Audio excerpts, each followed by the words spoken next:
shit to have them like date rape drugs type shit. Bombaclat. If you find out something like that, This shit crazy. I'm going to jail. You put one in the chamber. You kill them. This shit crazy. Did she get her daughter? She got her daughter. She got her daughter. They took her to the hospital, and then when they did the toxicology, they found out, yo, this is what was ingested. Yeah. Fam, think about what we say. Yeah, I want to move on. I'm uncomfortable. You get what I'm saying? They ain't take What weeks. a little outstanding. Yeah, for sure. Niggas is Yeah. nasty, bruh. Yeah, that was And then Drake Bell, after all of this comes out, his little ass goes back to work. And he got caught with some. I could have been told you this shit about too. these fucking Nickelodeon that's as what well. happened. Yeah. Fact. They say that's what happened. And no lie, some not to shit be that's funny, You start thinking it's no different from these hood niggas Again, if you have too. not seen it, it should be on Hulu by now. I think it was on Max. It's on Max. I don't mean to try and switch shit up. These niggas is nasty. I'm talking about me hearing niggas. I'm going to buy a sandwich. They still have it? I'll never forget this shit. That Max, it plays straight through. I went to go get a sandwich one time. Would have told me it was on Max. I'm in the store, got my sandwich, or getting my sandwich. And who the fuck? Okay, oh shit. Yeah, so I'm ordering my sandwich. And you hear the niggas talking about, yeah, you know, you gotta get them young and get them girls real young. We talking about 13. I look and it's one of them nasty, old, dusty ass hood niggas, bruh. And I had to be about 19, just about 19, 20. Whenever we shot the folklore video, as a matter of fact, so I'm lying. I was older than that. I was a good 24 around that time, because the Ox just came to the hood. This is when the Ox just came to the hood. So let's say a couple years before that. That shit is nasty, bruh. And what I'm talking about is we're talking about the Drake Bell, Amanda Bynes thing, the whole Nickelodeon escapade. Basically, them contracts is up and the money stopped coming in. Those contracts are up, the money stopped coming in, so now it's time for niggas to talk they shit. Or speak the truth about what's happening. That shit is disgusting, man. And I say all the time, y'all love making the right people rich, huh? Wait until these other stories come out. Y'all think it's a game and it's a joke? Oh, nah. Oh, nah. Because from that day when I heard that nigga say that shit, I'm like, yeah, these niggas is dusty and dirty and nasty. And they'll do anything to anybody they think they have power over. Niggas will do... Listen to what Champa is saying. People who think and believe they have power over somebody, especially if those people have been violated in any which way or shape or form, will do anything to anybody or anything they believe they have power over. Alright? Never forget that shit, son. What up, everybody? It's the Otaku MC, the Shogun, the Rap Games, Akira, Lord Champa himself. MalikChamploo. We back. I'm still on my nerdy shit. I don't fuck with kids. I don't do none of that bullshit, my nigga. We only adults only, baby. Shouts out to all my mature mommies, by the way. I love them. Mature like fine wine. I never understood why, on everything, son, like, bruh, these, woo! We got a lot to check out today, man. We got a lot to check out. We gonna check out a little more when it comes to this whole thing. We just reviewed the Metro Boomin album in the Discord. If you guys are not in the Discord, that means we don't trust you niggas, man. If you're not in the FGE, the Fighting Game Evolution Discord, not the Weeboids Discord, which is about to be changed to just MalikChamploo, and the FGE Discord is going to be a part of Weeboids. If y'all not a part of the FGE Discord, where we talk about everything music, gaming, anime, cosplay, 18 and over. We have our NFSW section, not safe for work. I got to get in contact with a couple of lady things because we got some exclusive stuff coming only for the Discord, only for the Weeboids Discord. All of that shit coming up soon. But yeah, we just reviewed the album right there. Pretty shitty, but Kendrick popped up, so that made it good. Had some good features on there. It had some okay songs, whatnot. And I want to change this from to the light theme so I can get that beautiful light on my skin. Yeah, yo, y'all weirdos, bro. I'm not even gonna say the word weirdos because the people that say the word "you're weird," "you're a weirdo," those are the actual dirty, nasty, disgusting motherfuckers out here in this world. That's a fact. Like Krishan Rock is consistently talking about people are weird and nasty. Baby girl, we watched you drink alcohol in a club while you was pregnant with your baby, and we kept saying, dude, she is drinking alcohol in the club and she pregnant. Mind you, she's around a whole, let's be funky. She's around a whole bunch of women that are talking about, oh my God, girl, we love you, girl empowerment, woman empowerment. We looking out for our girls. We looking out for our girls. You know when they got the long nails, they always do this. Fuck you talk. I would have slapped the dog shit out of her, bro. Shouts out to my Fin-chan, bro. One of my peoples is pregnant right now. That's not even my woman. I make sure she's good, bro. Because the kids are the future. Believe it or not, all you people out there that love to say, fuck them kids, and then you got a kid. And then you gonna realize, oh shit, why is my kid all fucked up and demonized? Because you was in them clubs when you was pregnant. You was doing all that extra shit while you was pregnant. And when the baby's in the womb and the baby's hearing more and ingesting more negativity and toxins than positivity. Believe it or not, guys, genetics, it's real. That's what you guys don't comprehend. Genetics is an actual thing. You can look at somebody and tell, oh shit, your parents was drinking and popping pills when you was in the womb. Oh shit. Oh, your parents was smoking cigarettes and doing this and that, smoking weed. Oh, you one of those. Oh, you one of those. Oh, you one of those. Believe it or not, guys, pay attention. Shouts out to all my beautiful queens out there that are actually taking care of their bodies and their children. And no, I'm not trying to be spiteful and say nothing about nobody. Like, in my personal life, like, I'm mad at somebody. No, like, seriously. To all my beautiful women out there that understand and comprehend genetics. And understand I got to take care of this child that I'm harboring with inside of my body. If I don't take care of me, my child ain't going to be good. And that comes to your mental too. So if you think you getting off on somebody by not actually taking care of yourself, ladies, niggas, we going to get to y'all dirty motherfuckers soon. But ladies, yeah, if you're pregnant and you really think, oh, I could lie, your kid going to be a straight up liar. Duh. Get right.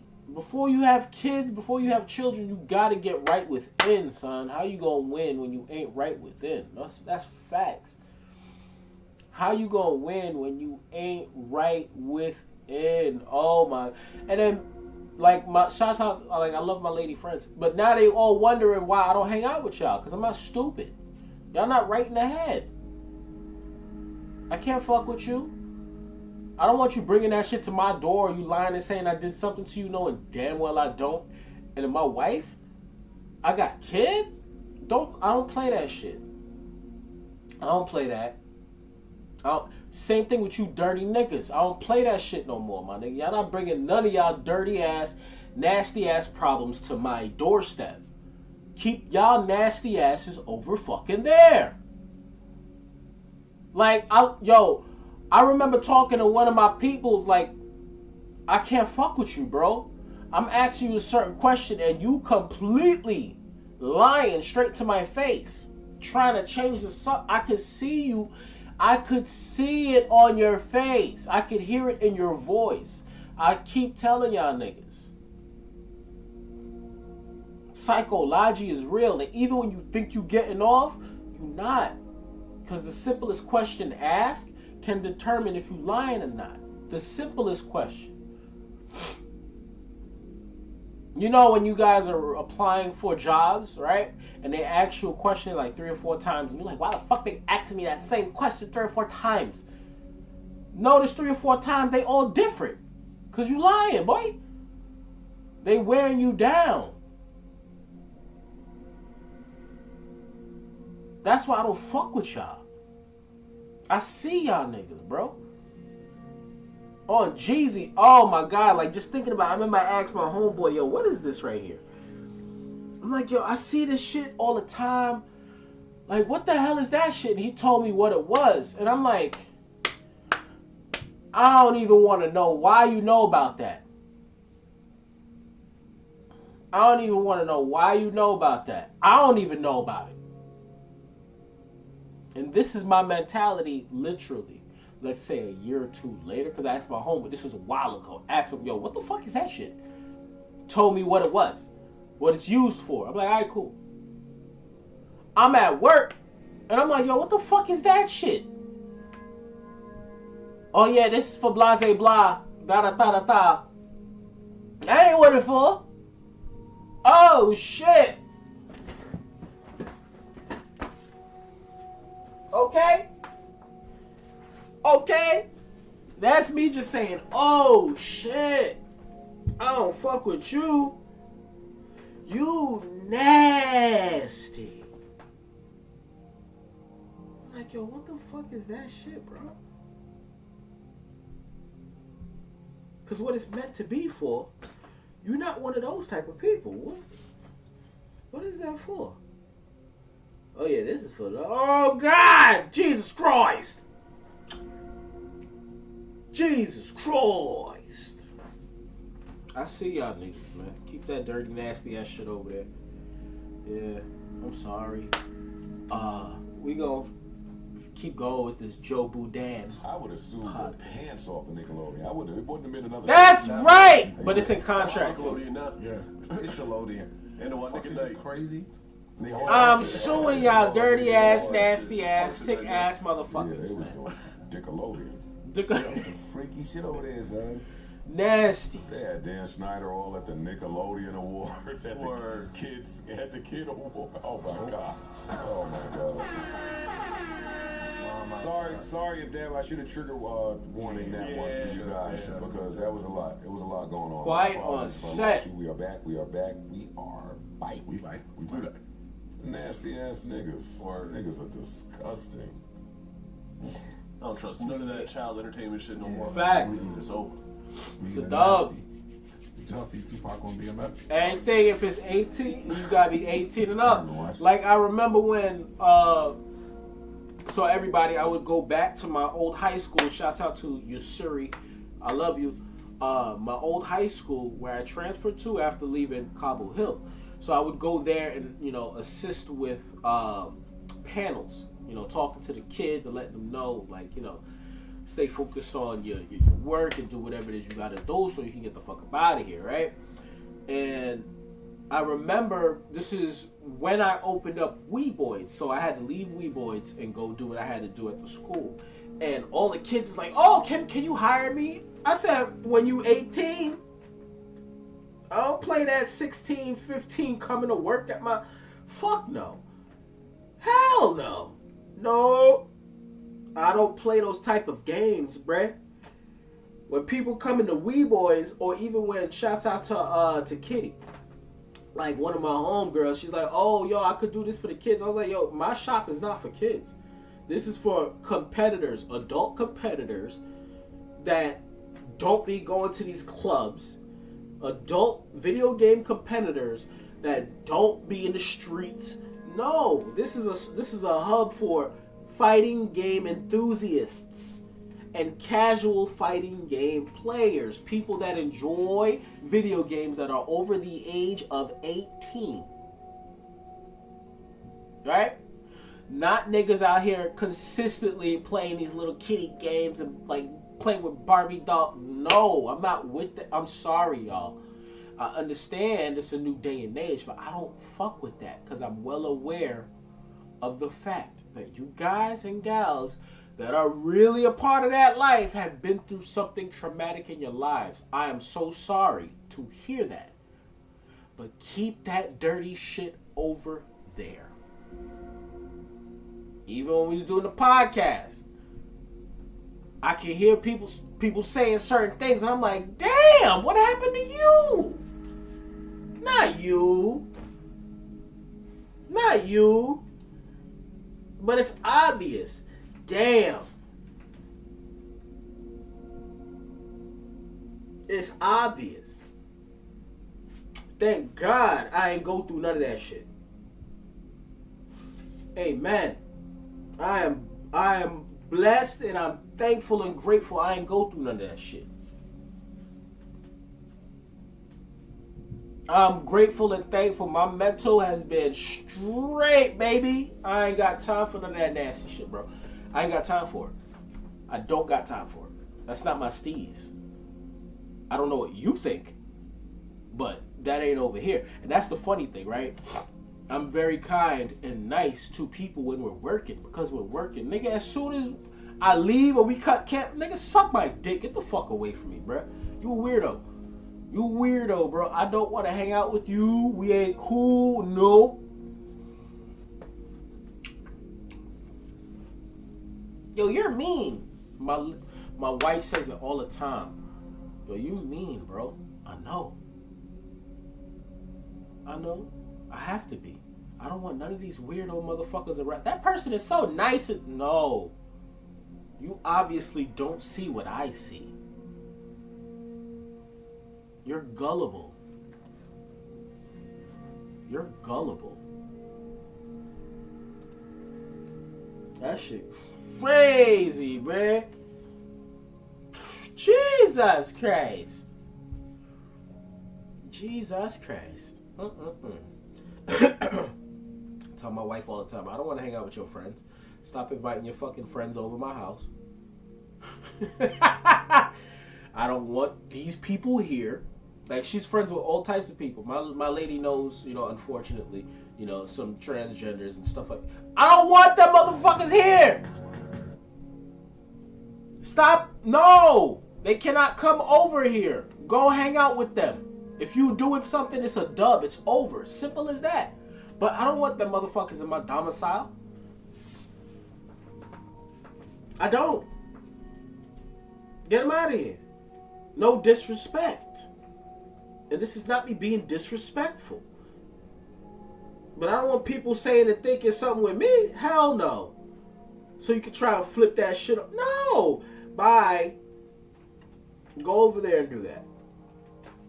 Go over there and do that. Nope. Nope. Let's see what's up. What Omni got to say about some of the news that's been going on. Fantasy and fate. We chilling right now, son. It's Friday. Get your chips. Get your shit. Omni here. You guys know how it goes on the day another video. Let's see what Omni got to say. Recent news, topic, tweets, videos, y'all going to talk about tomorrow. Hey guys, today is March 22nd, aka Friday, aka that's right, you get a nice Forbidden Friday upload video with a lot of random news from all facets of the freaking world. But first I want to show you guys this cool doodle that someone made for me. Ari said, doodle for the morale of my favorite news source. Keep it up, Omni. Don't let your motivation explode. Oh. It's so cute. It's me and Indy. Oh, I love fan art so much. Thanks for this. This is good energy. This is a good way to start the show. Another great way to start the show is some good old-fashioned beef between rappers. That's right. Kendrick freaking Lamar is having beef with both Drake and J. Cole, okay? What do you mean, bro? Why is Kendrick Lamar out here dissing Drake and J. Cole? Sneak dissing, first person shooter. I hope, oh wait, let me rap like Kendrick Lamar. Sneak dissing, first person shooter. I hope they came with 3 switches. Mother at the big 3. Shit is just big me. Drake are trending all over Twitter because of this freaking beef, bro. It's so hilarious. People are like, yo, Kendrick Lamar, if he's coming after these two guys, he has like more in store. Like, he's got it back up just in case they come back with more shots fired. If they come back with this diss track, Kendrick is already 2 steps ahead of him. Saying this is the only way to deal with Kendrick now. I don't know, man. You got to call this nigga gay or something. You got to call this nigga gay or something. I don't know. It sound wild, but look, listen to me now. Just take care beat, put it on the track, say some shit like, I don't know, put your Drake flow on it. You talking about all that he say, she say? Well, shit, you gay. I don't know, bro. God, I love RDC World so much. This is what I gotta say to that. None of y'all got nothing on my man's boyfriend from Friday Night Funkin'. That's right, we finally have an update on the game that's been in release and waiting for like the past 2 to 3 years. If you guys don't know, I have a second channel, okay? It's where I used to play a bunch of video games and stuff and do like highlights with my streams. One of the big ones I was doing at the time that took over my entire life was Friday Night Funkin'. Okay? It's a keyboard game where you kind of go up, down, left, right, and you do trash. Play DDR. It's good. It's goated. I said the Friday Night Funkin' Erect Mode Sampler. Let me just play a little bit of this for you guys, okay? Kendrick Lamar ain't got nothing on Friday Night Funkin'.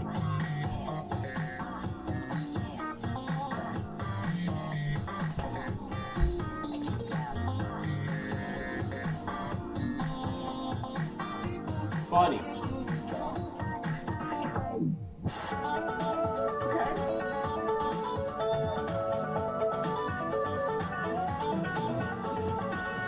Okay.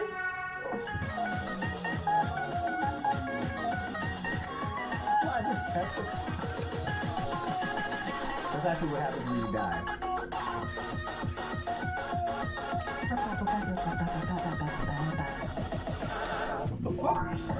Okay, that's really fast. So far, what I'm listening to right now seem to be remixes from prior existing songs. Like Pico song is actually probably my top one. If I think about it, it's either between this one and I forget the other one, MILF. I really like me some MILF, but that's the name of the song for those guys not caught up. I also love me some MILF too as well. So what is this one?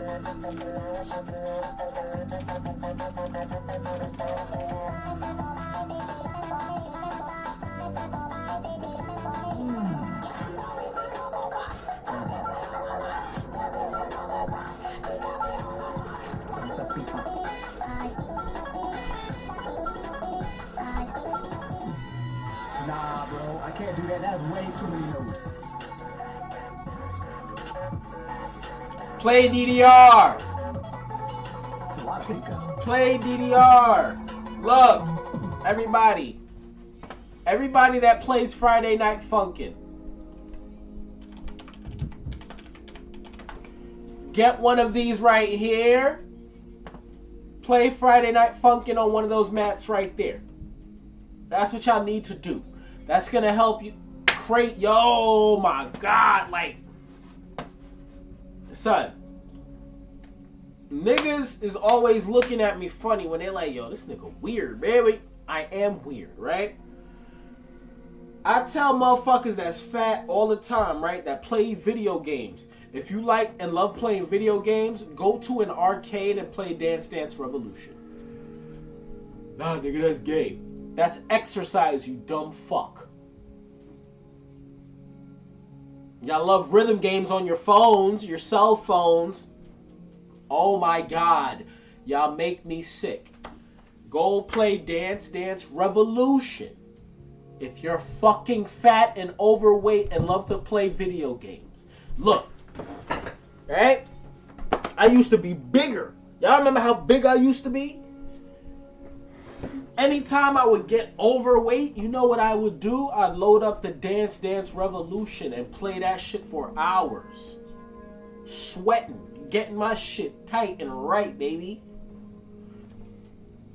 All y'all kids out there, cop a mat, plug it into your PC, and play your little Friday Night Funkin' on the Dance Dance Revolution mat. Not on your keyboards. Not on your keyboards. Hello, hello. Oh my God. Oh my God. Let's keep going with the news, man. A freaky girl.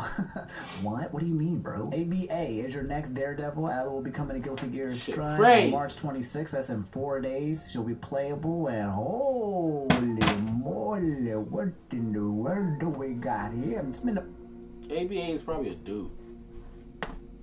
I am here to tell you today that your feelings are valid. Your trauma is valid. Your hurt is your hurt. I discovered BetterHelp. Wow, so playing fighting games, let alone Guilty Gear, but what we got? That crazy. The first thing I did when I went to go check it up on YouTube on my home screen literally is here. It's ABBA right here on the top left.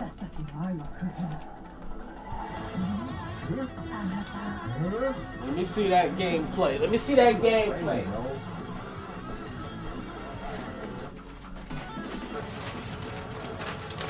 my God, what the heck? It's crazy. I kind of like it though. I kind of like it though. Yo, what is she? What is this key? Is that a cow?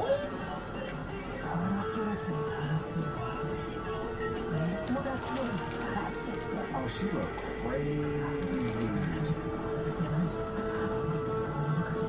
She got dance switching? Damn. Was that a parry? Oh, she look crazy, y'all.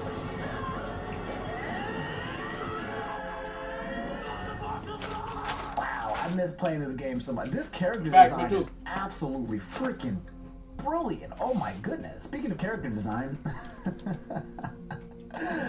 Yeah, a lot of you guys asked me to talk about this one really fast. Pyrocynical dropping the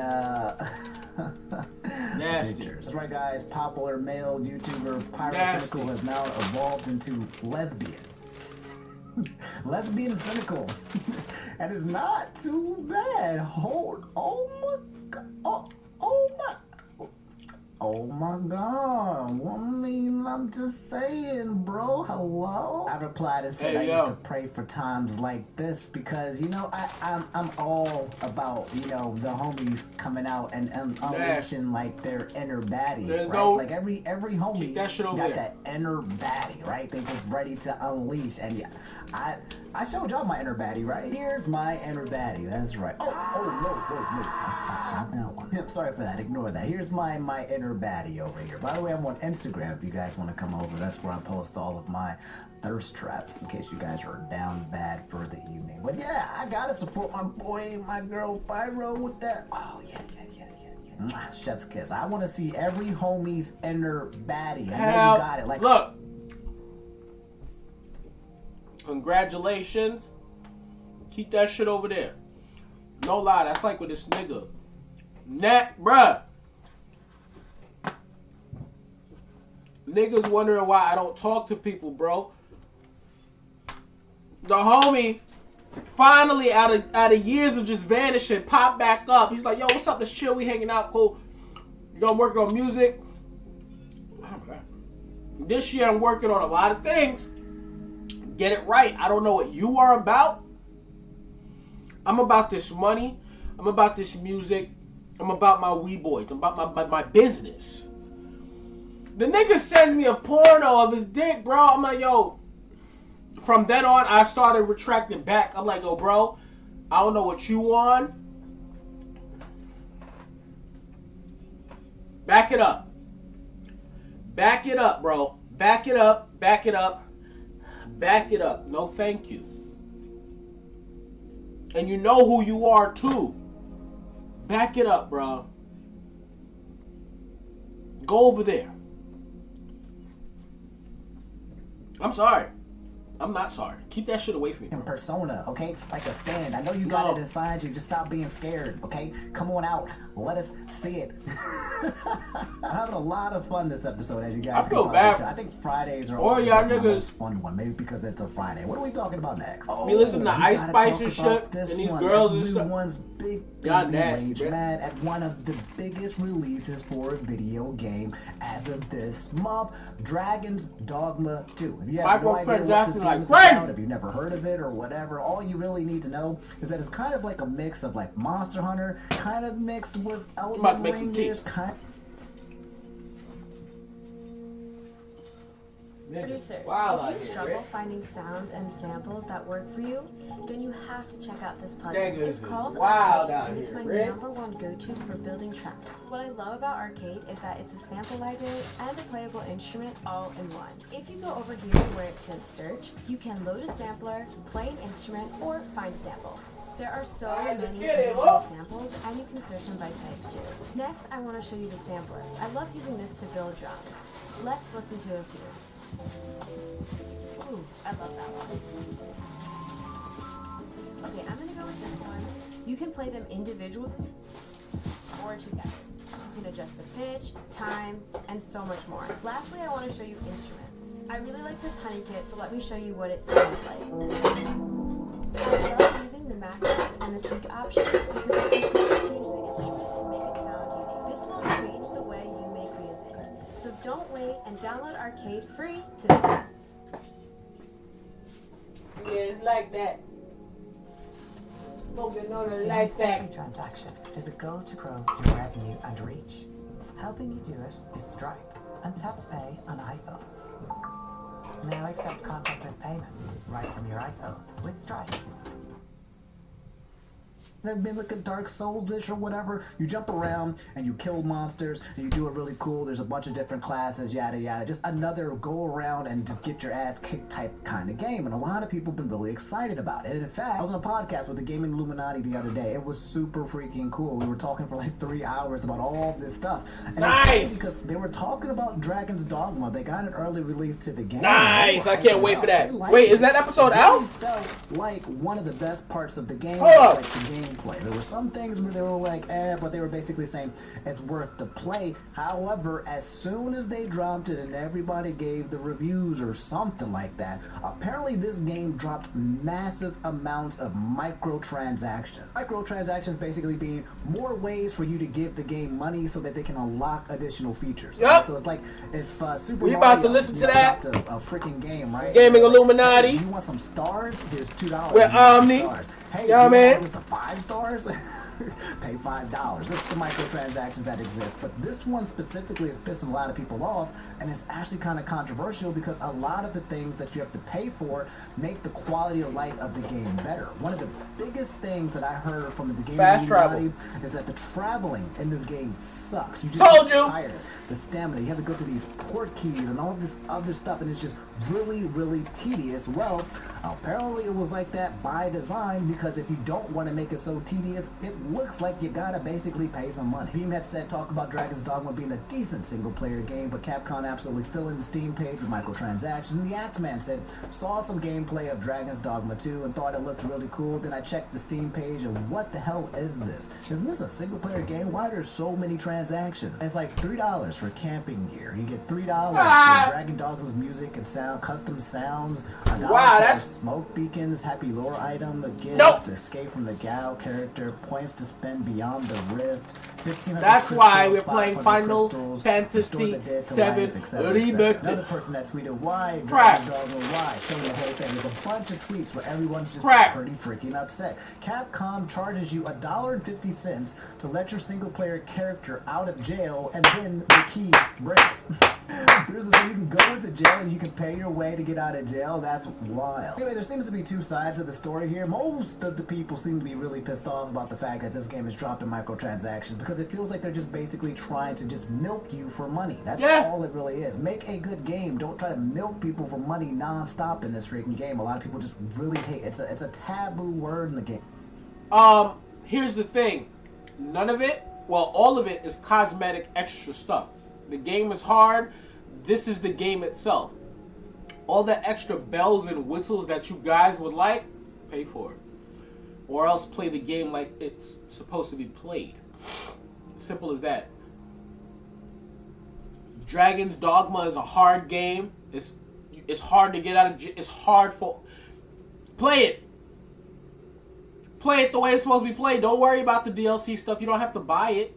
You don't have to buy it. You don't have to. You don't have to get it. This game should have fast travel. If the game is focused on the fucking 1500s, there's no fast traveling in the 1500s, bitch. Get in a fucking carriage and wait 15 minutes to go across the map. Stupid. Otherwise, you can pay for it.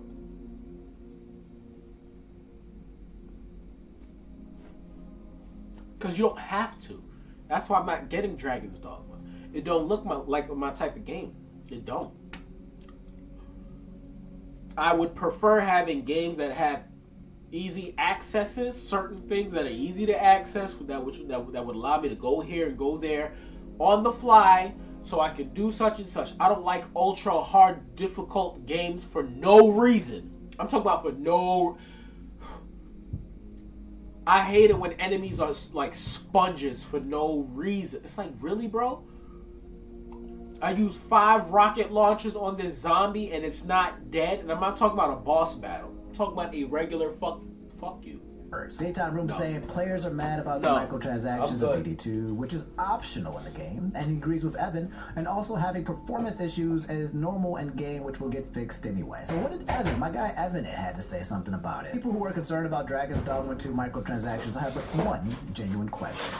You realize you can play the entire game without ever having to purchase anything, nor will the game ask you in any game at any point in time, right? These are options outside of the game, which is a fair point, right? If the game presents to you microtransactions and they're all optional and they're not being pushed onto you, then what's the problem, right? Like, you know, we see all these games, they offer you like Persona 3 Reload, and if you pay more money for the game, you get to get unlocked like all these special summons. You can get like a level 99 monster in Persona. Yeah. If you buy like the collector's edition, right? And then, you know, that's not what you're paying the money for, but it comes with it, and it's optional. You can just buy the base game if you just prefer to. This is one of the tweets that I saw floating around. That's I'm tired of y'all gamers, bro. Y'all be complaining for nothing. Play the fucking game and shut up. You don't have to buy the extra shit if you don't want to buy the extra shit. Fancy ourselves. Another glass. Entitled ass niggas, bro. Rich and smooth, proper number 12. Entitled ass niggas. That shit is annoying.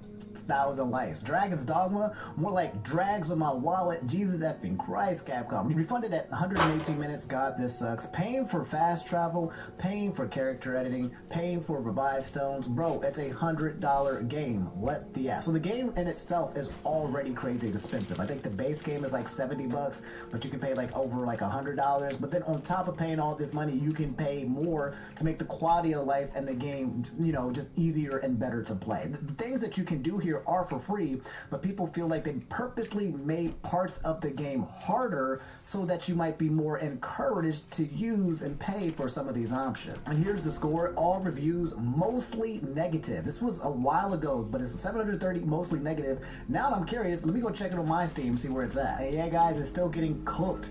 11,000. 39% of the user reviews for this game are positive. So 40% positive, 60% negative, mostly negative. It's looking kind of rough for this launch of this game. People are not a huge fan of the microtransaction. People are kind of upset because it seems like prior to the game release and when they were talking about Dragon's Dogma, they said that that game itself doesn't have fast travel, as its director says, you only need it because your game is boring, and then they sell the fast travel to you. Like that's what's happening. It's kind of controversial because people are just basically saying you're locking all of these good qualities behind microtransactions, but another side is saying you don't actually have to acquire the microtransactions. But what happens is if you just put a lot of microtransactions in your game for quality of life stuff, then people will just hate on you, even if you have a good game. I don't know. Dragon's Dogma seems from what everyone's saying.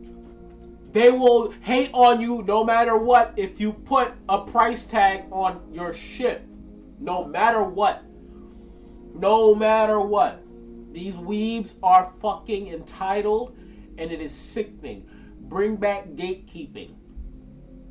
Y'all are taking reviews from these people that don't buy it, that haven't bought the game probably, that are just like, oh god, they put microtransactions in there. Oh, we don't like the fact that they put micro... Shut up. Don't buy it. Buy the game, don't buy the microtransactions. Don't buy the DLC. Don't. Play the base game for what it is. If you want more out of it, then you conjure up, I don't think it's right for them to add the microtransactions for me to. If you're playing the game, it's like, damn, you beat the whole game. Damn, I beat this whole game. I can't fast travel, man. Oh, $1.50 for fast traveling. Yo, fuck these niggas, man. They charge me $1.50 for... And you beat the whole game. The game is perfectly fine without it. That's how the game is built. Like, imagine people getting mad at a game for being extremely hard.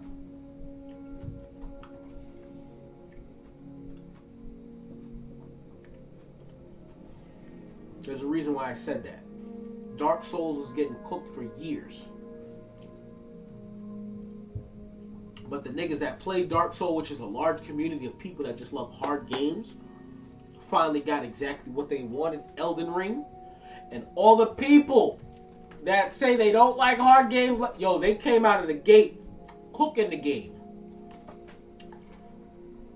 Same people got a different consensus now that the game is the best game of this generation. Fucking losers. I don't like losers, yo. It's good to have an opinion. It's good and okay to express yourself. There's nothing wrong with that. I don't like losers, though. You can spot a fucking loser. A lot of people like looking at Lord Chomp thinking, I'm a loser. No. No. I've rapped with some of the best underground artists.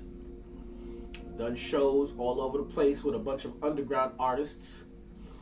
I'm better than a lot of your favorite underground artists. I made money and a living off of underground music and shows. Before it was a cool thing, I had my own merch. I did all of that shit way before some of your best that are now doing it.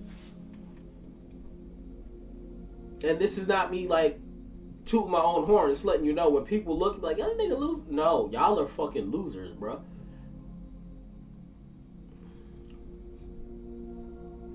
Believe it or not, like I remember when I was younger and I was actually smoking bud. My life was hard as shit. I went through some shit and I would smoke weed. The same people that was like, yo, you trash for smoking weed, bro. You niggas stay high now. And I'm like, yo, y'all niggas is trash for smoking weed and y'all lives not even nowhere near hard, bro. Y'all ain't been through nothing. Y'all purposefully put yourselves in positions to get fucked. Oh, I need to smoke. What are you talking about, bro? You had both your parents. You were perfectly fine.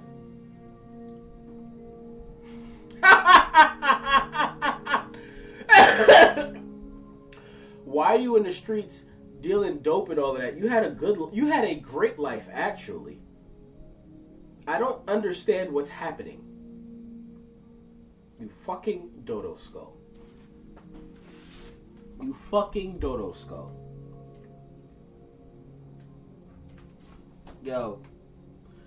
Y'all losers be killing me, bro. Be a great game, but now people are just slamming it for the microtransactions. So guys, before we get further into today's topics, I'm happy to announce that today's video is sponsored by Fume.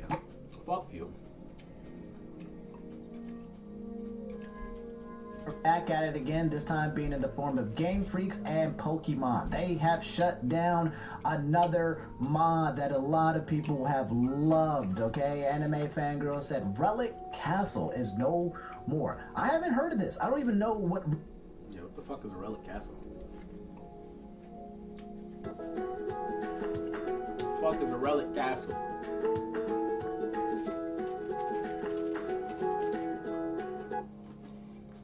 what the castle is, but apparently this thing was massive. They made a message that said, "Dear Pokemon fan game community, it was heavy heart that I announced that Relic Castle website has been taken down following the DMCA takedown notice. Relic Castle has always been a non-profit, ad-free, tight-knit community, and we pride ourselves in what we have achieved. Members have felt at home, made friends, and even careers with us. It was with deep regret that I have to inform you that the forum part of this community, which was to turn 10 years old this year, has had to come to an end. With over 20,000 members and 65,000 posts, Relic Castle was a home to many of us." A forum? You took down the forum as well? I can see you taking down the game, but you taking the conversation piece, the forum itself. The Discord server is not going anywhere, and the site is still visible as an archive using the Wayback Machine. Thank you all for being with us in the last decade, and thank you for making Relic Castle as awesome and life-changing as it has been for some of us. Sincerely, Marin, owner, and Andy, manager. So it looks like Relic Castle was basically a source for people to play Pokemon fan games, but, you know, not for profit, okay? There's no Yuzu situation, there's no Patreon, there's no money inflowing. They're just over here trying to mod and make their own, you know, cool versions of games that we've seen in many different other games like Super Mario and Zelda and all of that.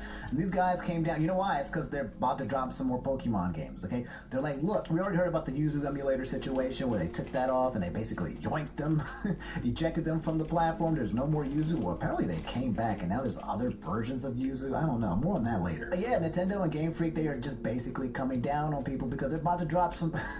It's because they're about to drop the freaking Nintendo Switch too, alright? They're about to drop a new Zelda. They're going to have a Pokemon launch on it. They're just like, look, okay, all of you guys making all these things happening, we got some moves and you're not going to interfere with us, so we are taking you down. I think it's all because the Nintendo Switch 2 is going to be coming out probably next year, and they want to make sure that everyone who wants to play Switch 2 is probably going to drop Pokemon or Mario this Nintendo, year, or November, like that you go through Nintendo and Nintendo only. It sounds like all of these fan games are going to be gone. Not just that shit's probably going to drop this November. It's really sad because I don't know if you've ever played a fan game, for those of you guys at home that are listening, but these are usually really fun. It's like, imagine your favorite game ever, and then you have the way to recreate it in a way that you want. You're not going to make any money from it. It's just a fan game. It's just for fun. It's non-profit. There's no ads, no nothing, and you're making it. People are like, wow. You have to take the assets, though, is what you weebs don't fucking understand. You're not creating these assets out of the ground. No. You're taking the ROMs, you're stripping them down, and then you're using the assets to create that. That's why. It's not authentic. If you look at something and then you do it yourself, literally by yourself, you put it in, click, click, click, not taking a cartridge, popping it into something and extracting the data so you can use it, that's a no. That's what you guys don't understand. You can't do that. You can't do that. You can look at it, let me do my own thing. And then you create the code by yourself and it's its own thing. Because I'm sure as soon as they was like, yo, I bet you all of that's our data, my nigga. That's our data. That's our fucking data. That's the shit niggas don't understand, bruh. Complete, like, don't get it mixed up, Omni. You gotta know the difference. Version of what the game could do. That's like, I forgot what game. Oh my god, it's a fighting game. The fighting game got shut down just recently. It's like a battle, like they have different types of warriors from all sorts of, you know, mythology and shit like that. So you got ninjas, you got Vikings, not just mythology, but actual, you know. You got Vikings, samurai, you got all of these things.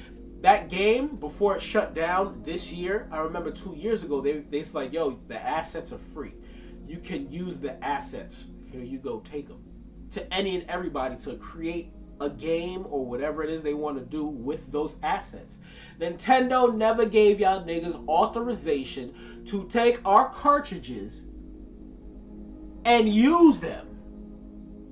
It don't matter if it's for profit. It don't matter if it's for fan made. Get that shit up out of here, bro. What are you doing? Where's our money? You using our stuff. Where's our money? That's how Nintendo is thinking, and y'all don't understand. That's how Nintendo is. Nigga, that's how niggas is.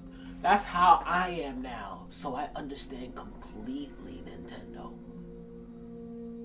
What? Where's my money? Oh yeah, so what we did was we took the cartridge, right? We put it in here, and then we got the asset. We're not making money off of it, but what we're doing, right? So you took my project, you took my shit, and you made it your own. Yeah, you're not making money. I know you're making money on the side. I ain't stupid. Send me my money, nigga. Oh, you're not sending me my... Yo, shut these niggas down, bro. Like, and shut these niggas down. That's what y'all don't understand. Sucks. Shut these niggas down, bro. Terrible bad news. Speaking of bad news, that's right. We Thank got some God, hate watching to do, ladies and gentlemen. We got was... Velma coming out with season 2 on April 25th. Damn. One of the world's largest, most hated shows of all time. This reason why this show is basically getting renewed is not because it's magnificent or spectacular. Everyone was like, this is garbage. I hate this show. And then we watched it all just so that we could continue to freaking hate it. I wonder what the reviews are right now. Texas Dragon Scale said, infamous, unpopular, hate watch show. Velma's getting a season 2 coming out. Take that if you will. Oh man, time to... Oh my God. I don't think I can think of...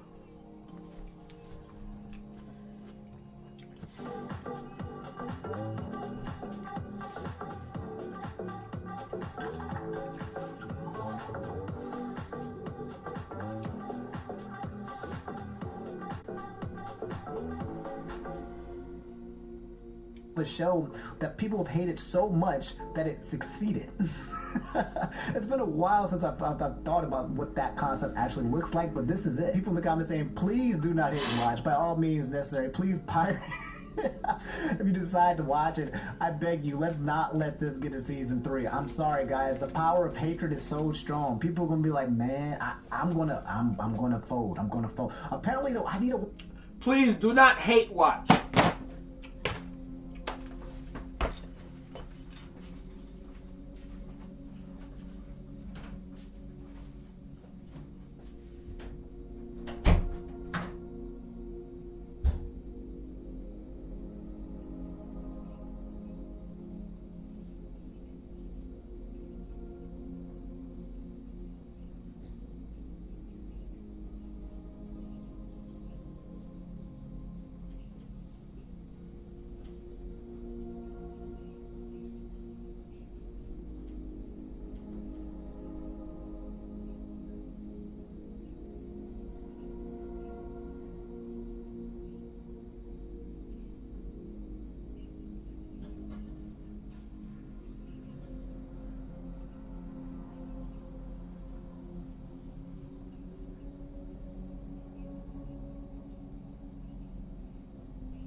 Hold on. Hold on. Oh man, time to... Oh Hold on. I don't think I can think of a show that people have hated so much that it succeeded. It's been a while since I've thought about what that concept actually looks like, but this is it. People in the comments saying, please do not hate watch. By all means necessary, please pirate. I mean,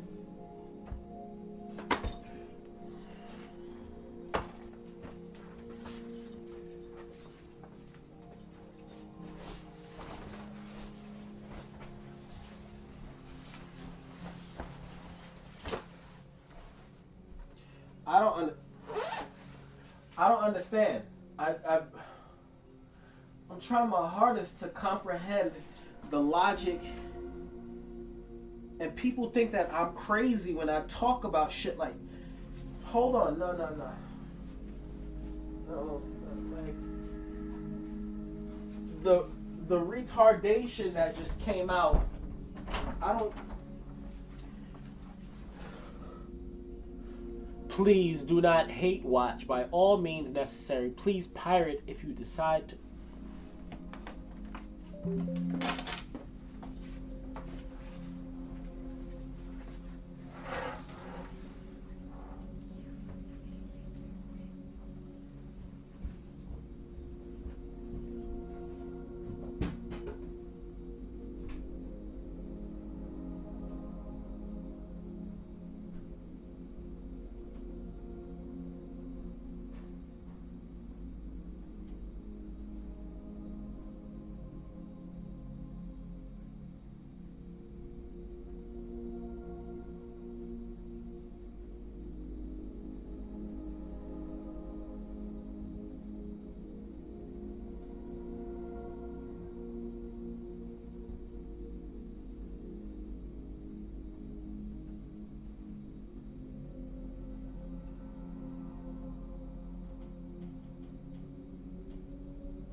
Okay.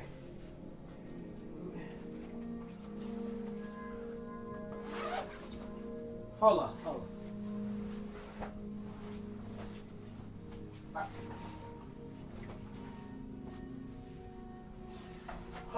Okay. Okay.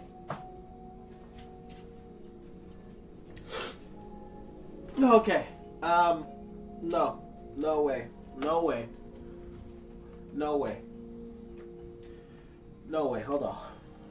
Hold up, no way.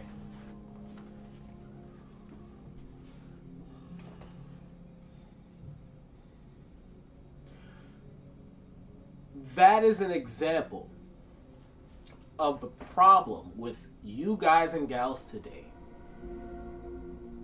There's people, there's artists, there's artwork, there's so much out there that deserves the recognition. Prime example, like we talked about earlier, Elden Ring. A game that is hard, but it gave the core fan base exactly what it needs and what it wants, right? Mind you, those type of games have been around for a long time.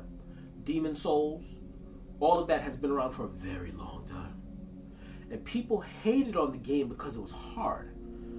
And the core fan base that have been playing those games for years, that have been waiting for Elden Ring to come out, pre-ordered they shit automatically. It was ready to go. The first week or so, from the initial fan base, they already got millions of dollars. People were hate watching Elden Ring so they can talk shit about it. Meaning they're watching people die on stream and laughing. Look, right? Thus causing everyone to say, why are people watching this game? And actually, because it's an actual good game. I'm not saying Velma's a good show. I watched the first 3-4 episodes. I was like, I can't watch this shit no more. I didn't even finish it. I'm not watching this shit no more. Because it's garbage. Right? The hate watching then turns to love from people that completely, oh shit, I can make money off of people just watching me consistently die on stream. Then you got those that are getting into those type of games now. Like, I really like difficult games now due to the fact that this is punishing, but it's rewarding, very rewarding. The customization is beautiful. I can choose my class. I can do this and that, and then fight them. I can go anywhere on the map and do anything at any given time. Y'all hate watchers make this world sick. Why would you continue to watch something if you hate it? But when you love something, you don't push it the same way you push something you hate.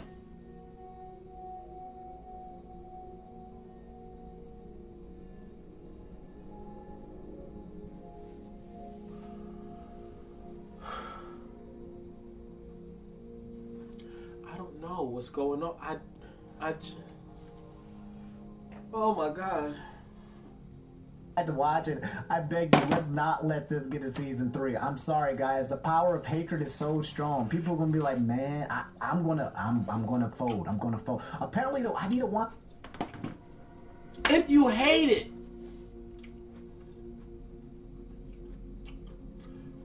pirate it so you can watch it.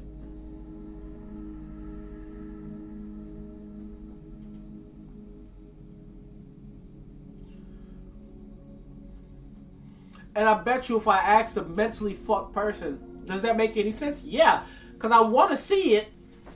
It's like a car crash. You can't look away. Yes, you can. You got to go to work. What are you stopping for a car crash for? You got a kid with you. You want your child to see some fucked up, mangled body? Keep it pushing. That ain't got nothing to do with you. Let it die on its own. Let this shit die. But it's crazy because when you got great things out there, y'all don't pay it no fucking mind. Y'all don't push it so it can get the recognition it deserves. And when it dies out, y'all say, man, whatever happened to that one show? That one show or that one thing you stopped talking about, you didn't push or promote at all? The one you pirated? I talked about this years ago on the MalikChamploo show when it came to the anime community. These motherfuckers pirate everything opposed to buying it.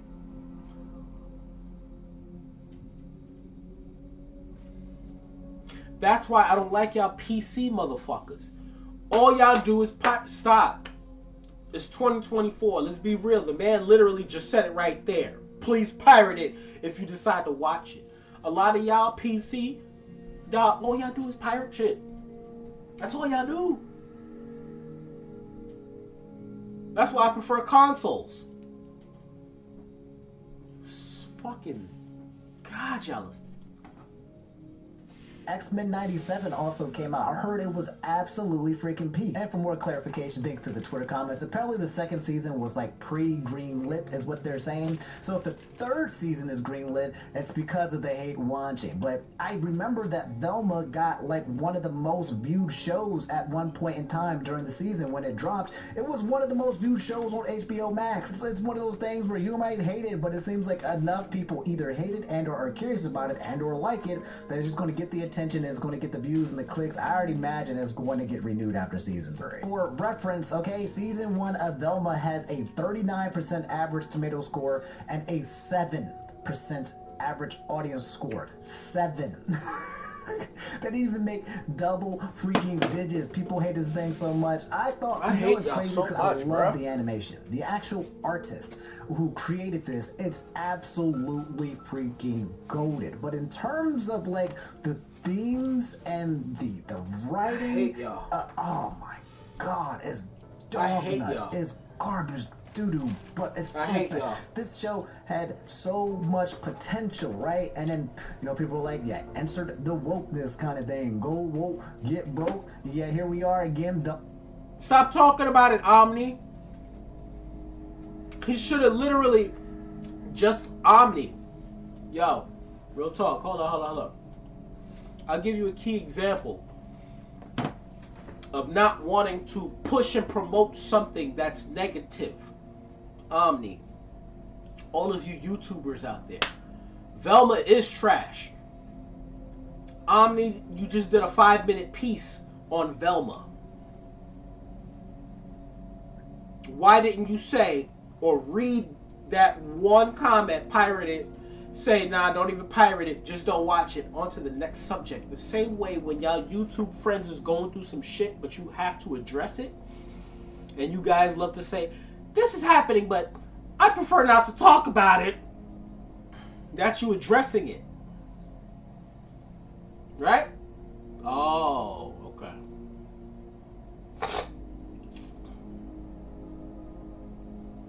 You're expressing your disdain for that. When y'all friends and y'all people be doing this nasty shit out here and blah, blah, blah, don't skip it. Give it a 5-minute piece. Give it a 5-minute piece. Give it a 5-minute piece.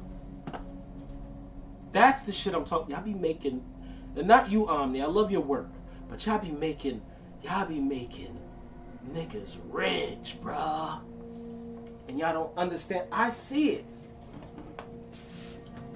I'm sitting here watching like, these motherfuckers are stay away from me. People that say things like that, I'm not talking about you, Arms. I'm talking about people that say things like, don't hate watch it, just pirate it. Anybody that hate watches anything, stay the fuck away from me. Season 2 probably going to be the most watched show again and again. That's basically shunning all the haters and saying, hey, maybe if you go woke, you won't go so broke after all. Meanwhile, guys, like I said, you got X-Men 97 that's out for Disney Plus. Holy crap, 100% average tomato meter with a 94% average audience score. I need a 10-minute piece on this, Omni. 97, the old school one, and apparently it's absolutely brilliant. I'm so excited and happy to basically watch this. It's the perfect type of thing that you can put on the background while you're probably eating, put in the background while you're doing some other hobbies. You can just put it on the background, or you can just sit there and have a nice movie night and rewatch X-Men. I'm definitely going to do it. That's a huge W. But yeah, you got some bad shows and you got some good shows. Before we wrap up, I'm going to... That's it? That's it, Omni. 30 seconds. 5-minute piece on Velma. 30 seconds for X-Men.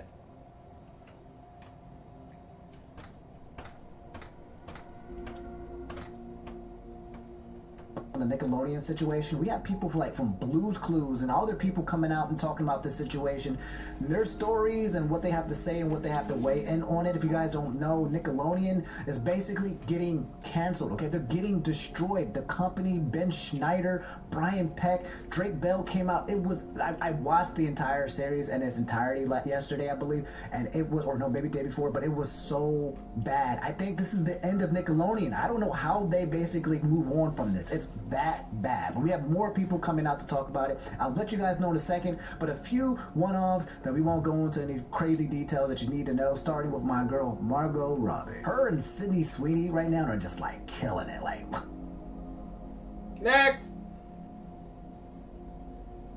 Quiet on the set. Play Pal World with friends on your own dedicated server. Pal World is trash. Setting it up is fast and easy. Simply select Pal World, launch your server, and have ultimate control over the gameplay. Enjoy a smooth multiplayer experience with our 99.9% uptime guarantee and global network of data centers. Since Quiet on Set released on Max. If you guys don't know, if you missed it again, Quiet on Set is a series that released, I believe, I think it was Max, but it released on TV show. It was like a 5 or 6 episode thing where they talked about Nickelodeon and Bob Schneider, this guy, the producer who ran everything, this big boy who was super angry. He had way too much power and he pushed everybody around and made everyone feel like garbage and treated everyone like garbage and just was literally just basically everyone's like, screw this guy Bob Schneider. They didn't find anything on him when it came to anything like abusing of children, but there are implications that maybe potentially he had a too close relationship with Amanda Bynes when she was 13. It's really bad. But one of the worst parts about the show was when Drake Bell came out and basically confessed for the first time ever that he was the unnamed kid in a court case back in 2003 who was attacked in S8 relentlessly by one of the people on the show by the name of Brian Peck. No relation to Josh Peck, because everyone's like, why do they have the same last name? But yes, that's who it was, and it was a heart heart-wrenching story. Even, you know, Drake's dad was just crying nonstop because he basically lost ownership of his son because Brian Peck created a wedge between these two, and he felt like there was something weird and off about this guy, and he wanted to protect his son, but his son, it was just a very terrible scenario. Anyway, ever since then, Bob Schneider has been getting slammed. He responded on some post, like literally made a response video of 20 minutes talking about things, and people are now going to be looking more into Bob Schneider. Not only that, but they're seeing if maybe they can get Amanda Bynes to respond. They're trying to see if they can potentially get Ariana Grande to respond. They're trying to get all of these people who were a part of this whole Nickelodeon verse to come out here and talk about their experiences. Then you have this guy, Josh Peck, which I showed you guys in the last video when we talked about Nickelodeon, who was basically trashing freaking Drake Bell. Drake Bell has not had a good relationship with Josh Peck. Josh Peck and Drake Bell had their own show, Drake and Josh, and then yeah, it was just kind of weird for, you know, Drake to come out and talk about this, and then Josh to basically Dan Schneider, the way that he responded was absolutely disrespectful. Anyway, he backtracks and says children should be protected. Josh Peck broke the silence on the Quiet on Set documentary and the Drake Bell situation, saying, I finished the Quiet on Set documentary and took a few days to process it. I reached out to Drake privately, but wanted to give my support for the survivors who were brave enough to share their stories of emotional and physical abuse on Nickelodeon. Says with the world, children should be protected. Reliving this publicly is incredibly difficult, but I hope it can bring healing for the victims and their families, as well as necessary change to our industry. So after the entire internet was basically trashing Josh for his terrible TikTok, okay, and apparently he reached out to Drake Bell afterwards and privately. I guess he got bullied in the internet infinitely, justifiably so. Drake Bell had this to say when Josh reached out to him. Hey, what's up, guys? I just want to clear something up. I've noticed a lot of comments on some of Josh's TikToks and some of his posts, and I just want to let you guys know that this is really, you know, processing this and going through this is a really emotional time, and a lot of it's very, very difficult. So not everything is put out to the public, but I just want you guys to know that he has reached out to me, and it's been very sensitive, but he has reached out to talk with me and help me work through this, and has been really, really great. So I just wanted to let you guys know that, and to take it a little easy on him. No. I remember what he said. I ain't gonna take it easy on him just because he's getting bullied into being a nice person. Good. This is when bullying works, you freaking jerk. On top of that, we got a response from Steve from Blue's Clues. That's right. The man, the myth, the legend, the original OG Steve. I'm a Steve. He's a Steve. We're all a Steve, bro. And I'm just curious of what he has to say about this situation. In a realm of fantasy and fate, well, because I mean, again, like Steve from Blue's Clues was one of the leading people of being on Nickelodeon and talking to kids, you know, and I don't think he got into any controversy outside of maybe some other drama outside of it, but for him, you know, avoided all of the terrible limelight that's been coming from the Nickelodeon show. It's a minute video. I'm curious to see what he has to say. Hey, I'm checking in. Tell me, what's going on? Yo, he funny. He's funny. Wait. That man funny. What's going on? What do you mean what's going on, bro? You know what's going on. Why are you so close to the camera, dog? Where's Blue? Exactly. You see why I'm laughing? I remember a couple months ago, or was it like last month or whatever, when homie came back and he said that, oh, you guys are going through a lot. Like, yeah, you know, everybody's like, yeah, we need it right now. Steve, right now, what's going on? Omni, you were one of those same people that would... Stop. What's going on? What happened? Yeah, tell me.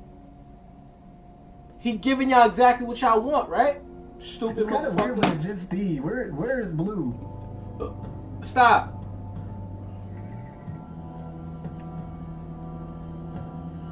Am I supposed to be talking? Oh, just... Yes.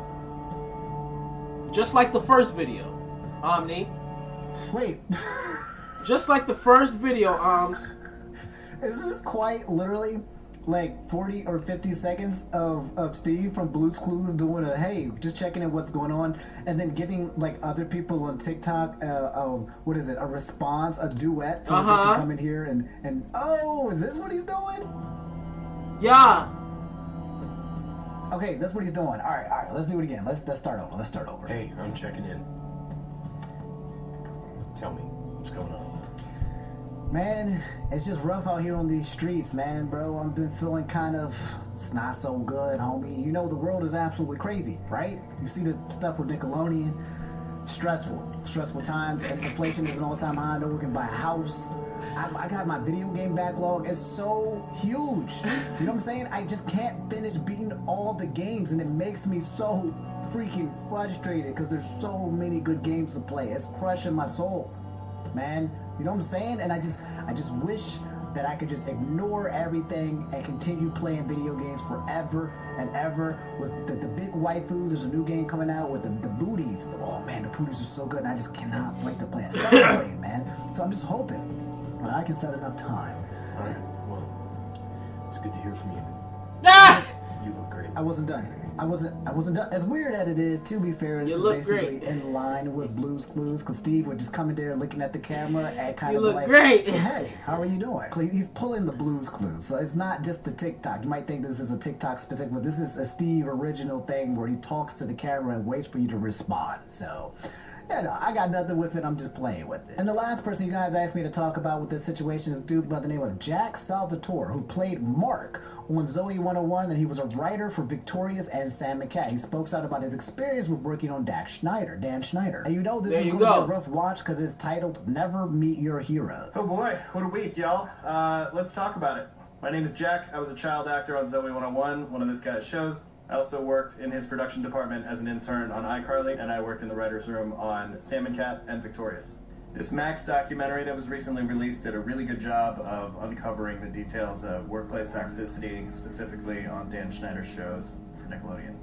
We could talk about the massages. We could talk about the fact that he would literally count his gold coin collection in front of his crew who was living paycheck to paycheck. We could talk about how sometimes he would bring out his shotgun to scare one of the writers when they were working at his house. We could talk about the high-level conversations I wasn't supposed to hear about how Nickelodeon didn't want to recommend antidepressants for Jeanette McCurdy after her mom died for fear that she might kill herself and make the network look bad. But what I do want to talk about is never letting this stuff happen again. This is an entire industry built on hope and dreams and adrenaline. Get these niggas the fuck up out of here, man. And that can be a very dangerous thing for megalomaniacs to wield. Even in posting this, I'm a little afraid. Is this going to screw up my career moving forward? I have no idea, but I think it's important and it needs to be said. Because if my silence ensures the perpetuation of environments I don't want to work in anymore, then what is the point of working in them?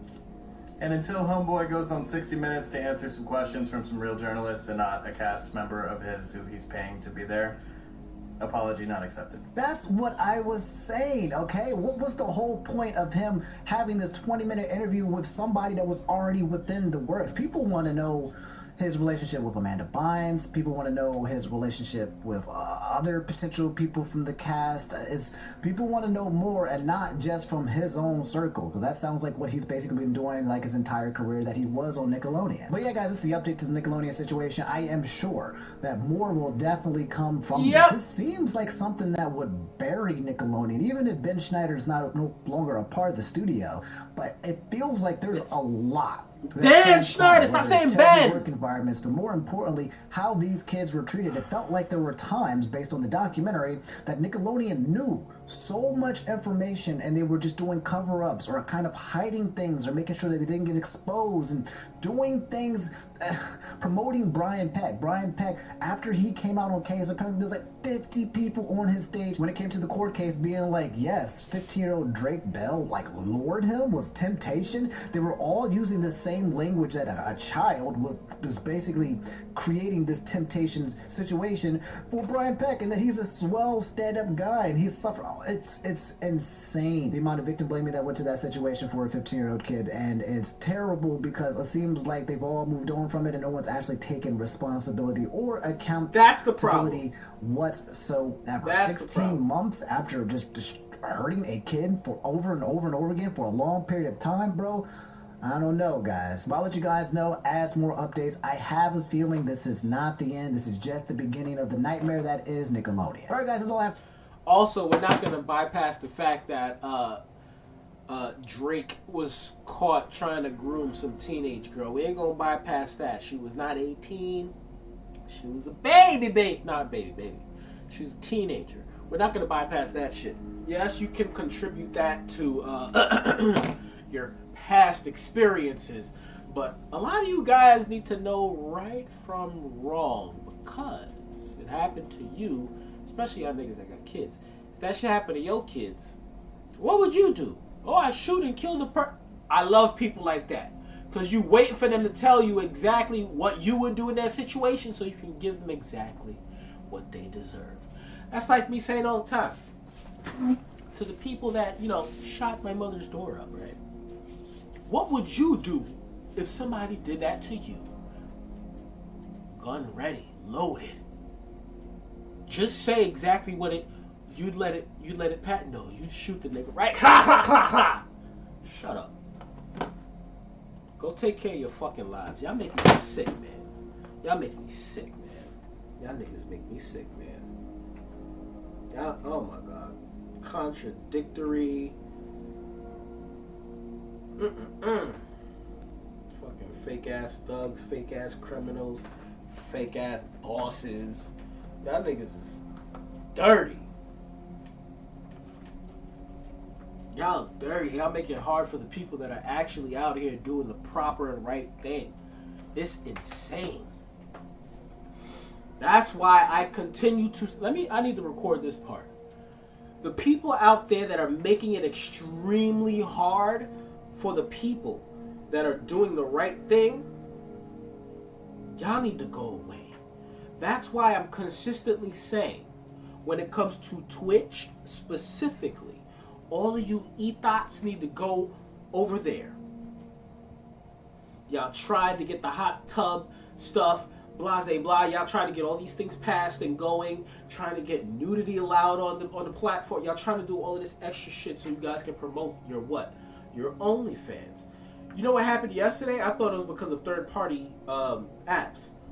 Instagram started shutting everybody down that was promoting OnlyFans. I agree. Because, you know, kids are watching, right?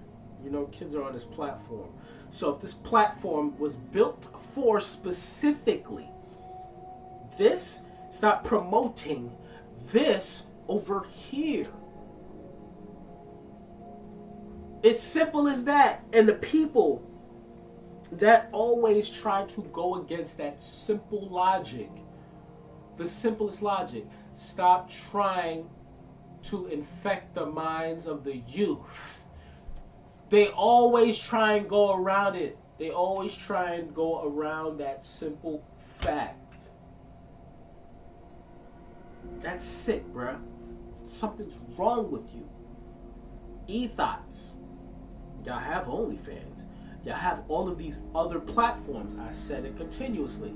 But you come over here and try and get the weebs and the nerds and stuff like that. Because, oh, these nerds, they love video games. Yeah. So how about you just play a video game over here, and when they discover you doing that, not you putting it in your bio and trying, no. Come here to just play a fucking video game. Imagine me going to my 9-to-5 job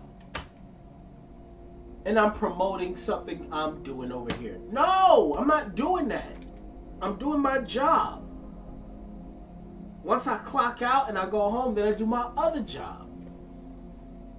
I hate when niggas be going to work trying to promote their CDs, their OnlyFans, trying to sell their t-shirts, and they not doing their job.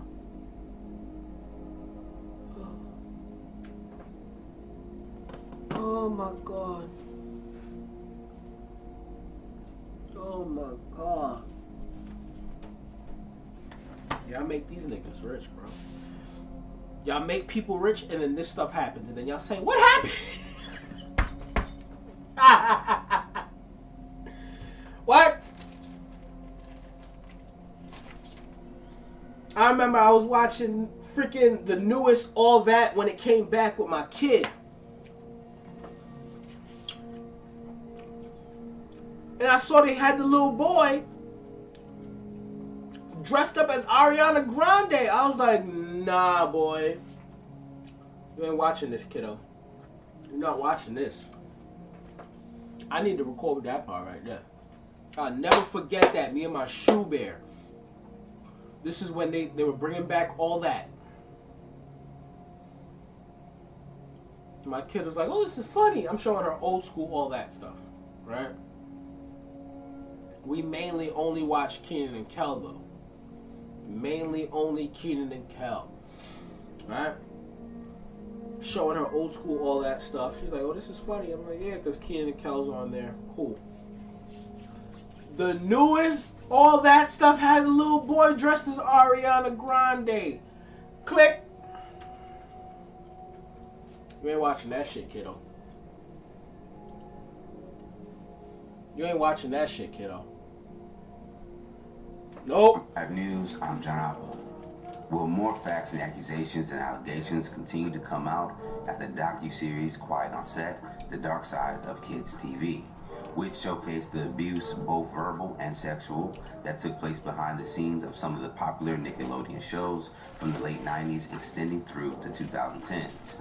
After producer Dan Schneider made a public apology, Angel Macy, the mother of Kyle and Chris Macy, child stars who played roles on That's So Raven and Zoe 101, respectively, would speak out in defense of Schneider by thanking him and sharing her own personal experiences with the producer.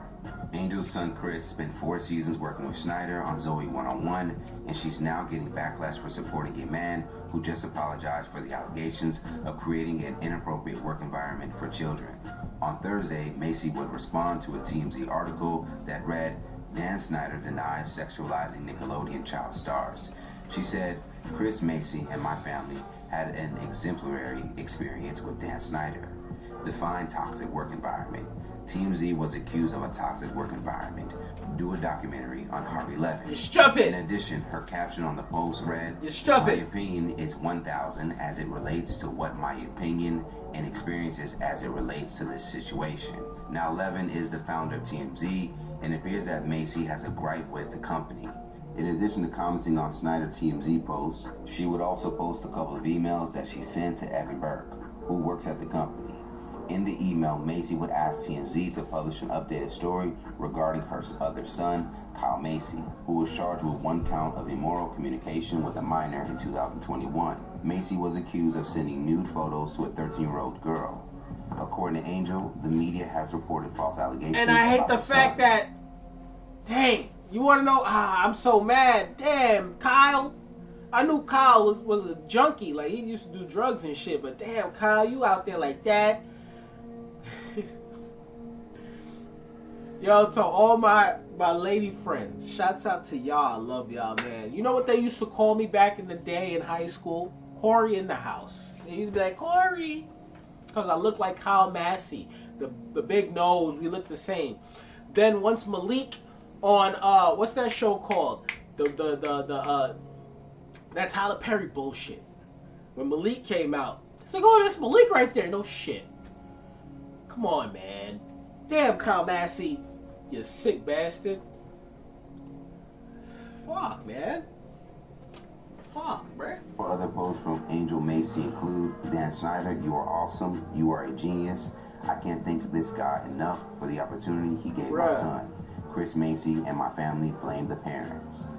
Of course, her comments didn't sit right with those online, and she was crucified for her stance, with many pointing out the criminal and domestic violence charges both of her sons have been hit with throughout the years. Damn, bro! Imagine being this tone deaf because your child isn't abused. Now someone else's wasn't. Another user would chime in and offer their own opinion by saying, the emails are giving illiterate. Shame on you for trying to discredit the stories of others who did experience this. Your sons weren't their type. And of course, there's one in our community that's got to kiss the feet of a white man for an opportunity. Yuck. One more user would add, sad, sad, sad. Caping for someone who added trauma to others' life experience. You're like those family members who protect predators in the family and dismiss complaints. Yet there are similar charges against your offspring. As the comments continue to roll in, Macy couldn't let the negative remarks deter her, as she would keep up with her stance. Replying to one user who advised her to stay out of it, she said, "People that know a person's character should always defend them. My comments are accurate to my knowledge of him, and also my knowledge of the motives and intentions of others. Again, there are no top billing stars complaining about him. That's something to consider before one chooses a side. There are straight up lies floating around about Kyle, but the facts are being ignored. It's very easy to brainwash people with trash." So what are your guys' thoughts about Angel Macy's defense of Dan Snyder?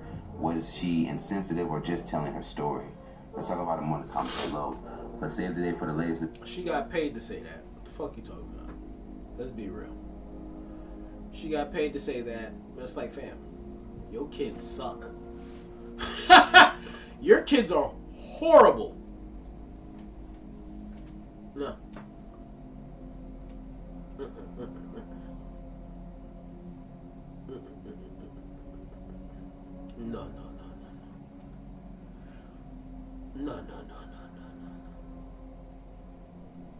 No. Final Fantasy 16, the official Rising Tide DLC trailer. Okay, what's misreported on Kingdom Hearts 4 Big Rip? I don't care. The first E3 was Shigeru Miyamoto. No, that's old school. That's OG shit. Okay, Monica calls out Ray J for speaking. Shut up. The time Gina broke her pussy. Oh, I remember that. Joe Rogan Experience. Alright, guys. I think that's about it for all the salacious stuff for YouTube. Yeah. Yeah, I think that's pretty much it. You know what time it is. You know what time it is. We about to get right. We about to get right. It's time for us to get right. I should have had it on this screen. It looked way better like that. Got the game running in the back and shit. I'm gonna throw something on for y'all to check out and watch, which is going to be the Gaming Illuminati podcast.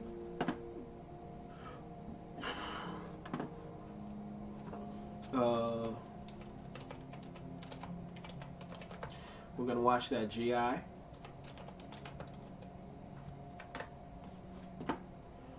Featuring Omni. We're gonna watch that right now. Came out 2 days ago. Ladies and gentlemen, please. I've been trying to catch the Pontiac Bandit for ladies years. and gentlemen, please, again, 86 go follow, like, months. subscribe, share. The Gaming Illuminati. Oh God. The Oh my Gaming God. Illuminati. Okay, we need those guys to really get out there. They've been doing this for a very long time. These guys are amazing at what they do. Very intelligent young men. Well, now they're old now. You know, these gentlemen out here, they definitely need to get on the map for their journalistic experiences, their game development experiences. Like, these games are actually out there on the field, going to these places and talking to these people. That's what y'all don't comprehend and understand. Push and promote the people that deserve it, man. Y'all let all of these weirdos run free in the gaming industry. Make these guys millionaires. They deserve it. You understand what I mean by that? They deserve it. They deserve the recognition, and they haven't been getting the fucking recognition they deserve for the past damn near 15 fucking years. Okay? Shouts out to the GI cast. Shouts out to y'all. We're gonna get into this right here. Gaming Illuminati podcast featuring Omni. Let the Black Okage here, aka TBH. To be honest, I'd like to welcome you guys back to the Gaming Illuminati podcast. We are the Enlightened Gamers, and you're now tuned into episode 153. If you're watching the video version of the show at youtube.com/GI updates, know this show is available on Apple, Spotify, Amazon, and all other major podcast platforms. Be sure to rate the show 5 stars on Apple and Spotify. We need your 5-star rating to move up in the algorithm and bring in new potential listeners. Follow the podcast on social media. We drop daily content on our pages. We're available on TikTok, Twitter, and Instagram, and our handle on every platform is @GI Updates. Now, without further ado, allow me to introduce you to my co-host, the first of which can be found constantly crying about whatever new game is not compatible with his shiny new Steam Deck. UTX JG the Don, aka JG's Time Capsule. Say what up to the people. I gotta give him credit, man. He's trying, Ethos. He is trying to come up with this.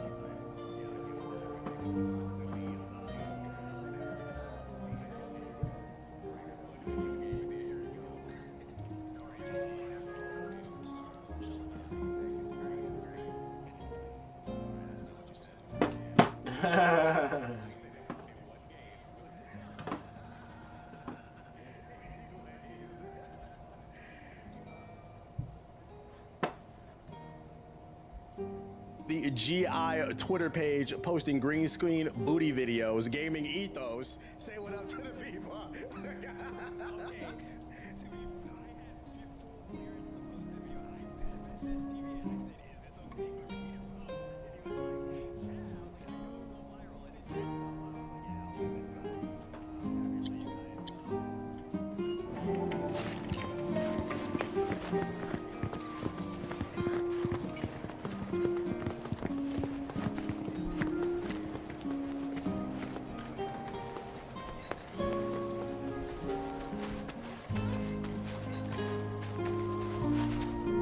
You prepared to undertake the final trial?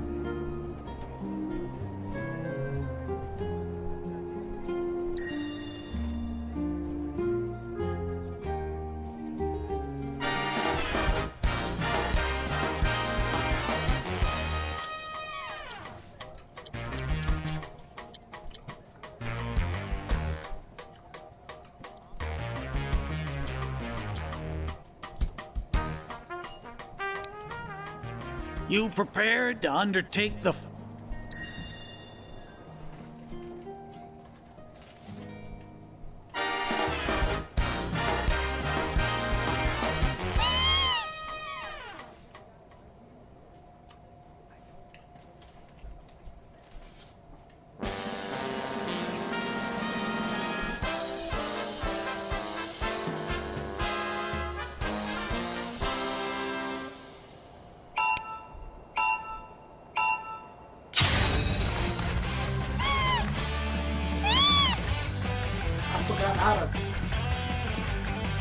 Okay, there we go. Let's restart that. Okay.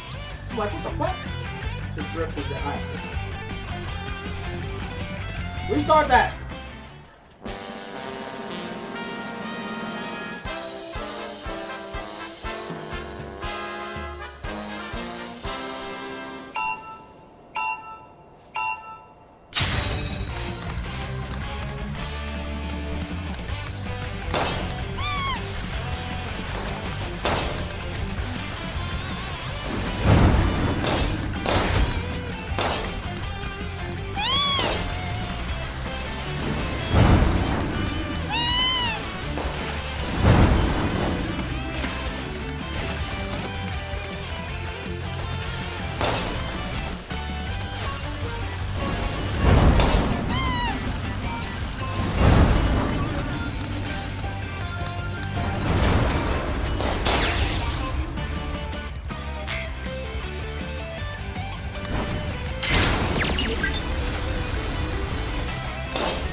pluck my ever-loving feathers.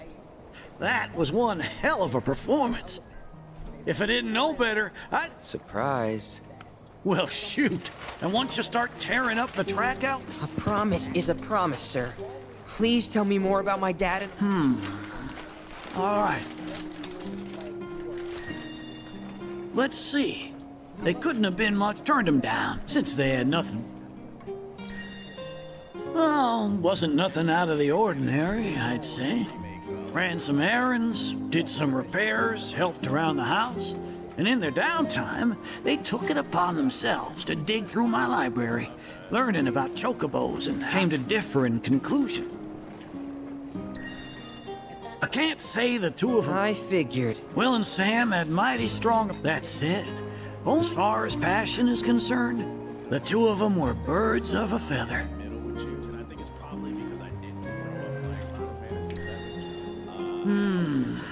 How you feel now? Managed to sort out the mess inside? What do you mean? When we first met, I knew right then what you needed. Which is why... Exactly. I don't know what happened.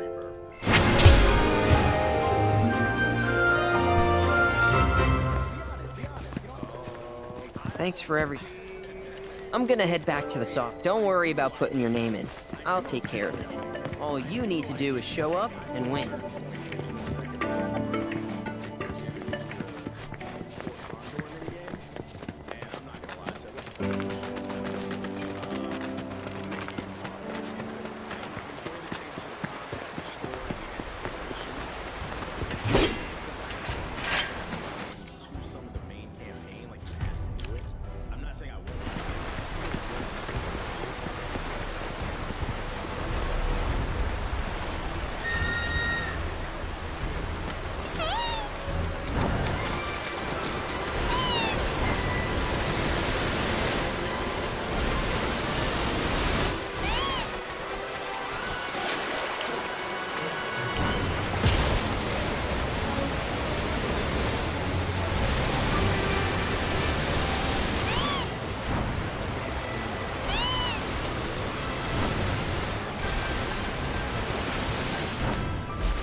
I love it, Queen's Blood.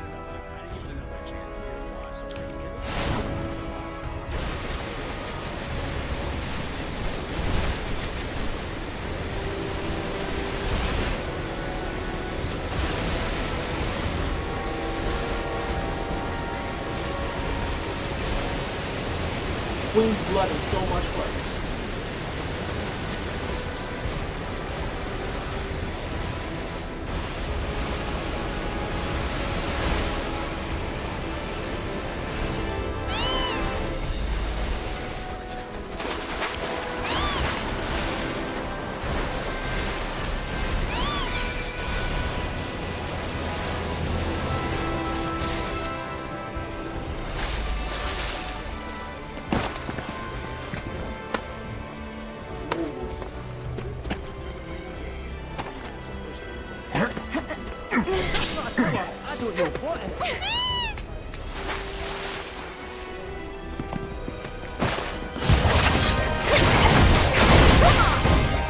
You'll see.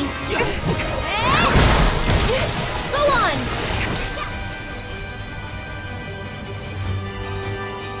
Let me get serious. Everything's spinning. Adora. My turn.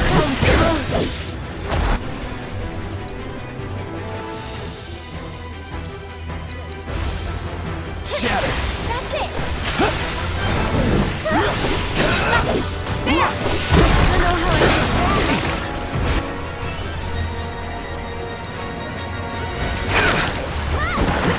Wow!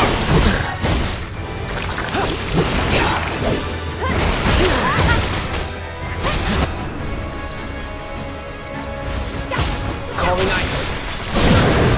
Let's finish this. Deal with that. I should probably heal up first.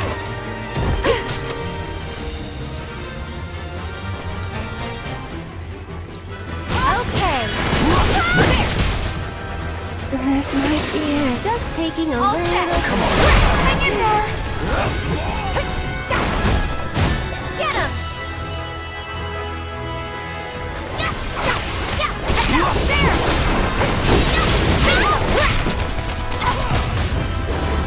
Big fast. I'm narrowing down.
Ready.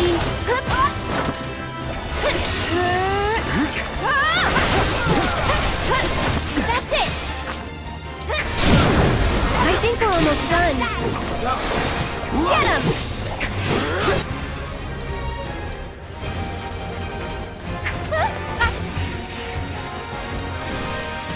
There.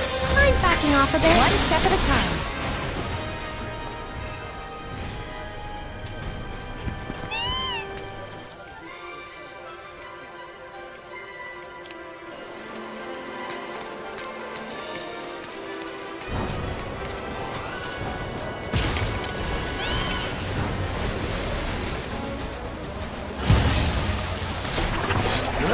You'll see. Here! Yoo-hoo! Go on!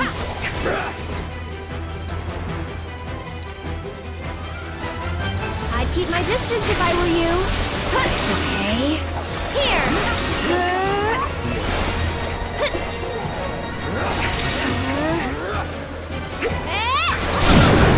Gotta see you around.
Try using it.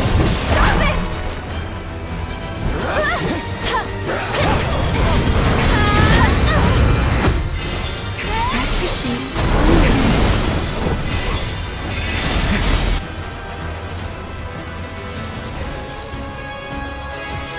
One more shot.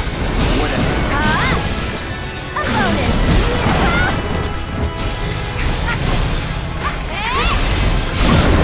I think we're almost done.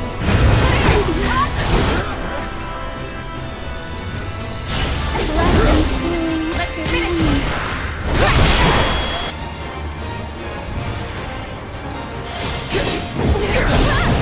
Feel the heat.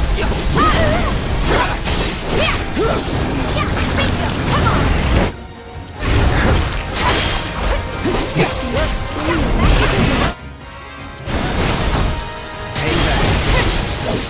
Good night.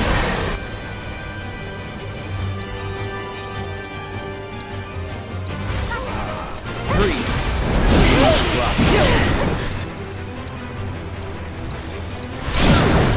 You're done. Calling ice. One more shot. Let's go. You ready? Here it comes. This one's for you.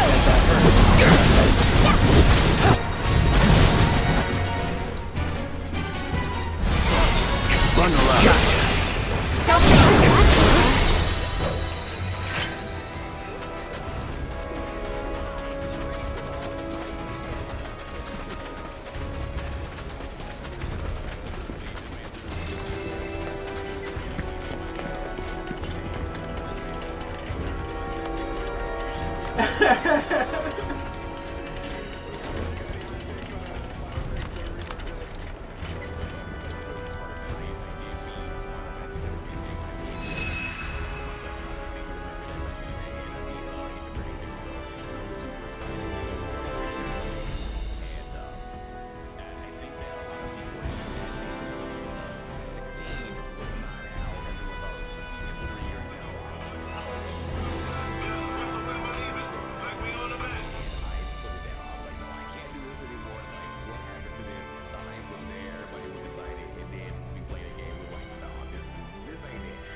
We are eating this year, baby. That's fact.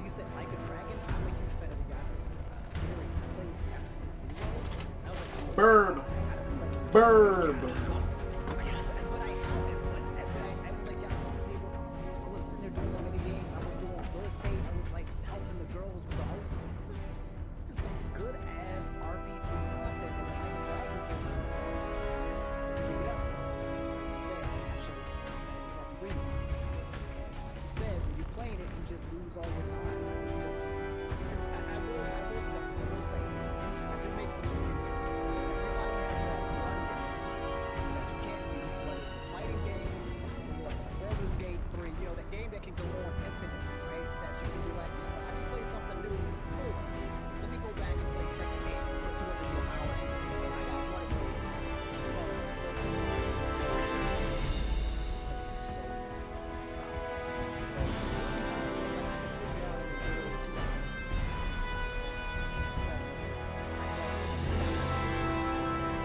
somewhere, or you check your phone, or you gotta do YouTube content.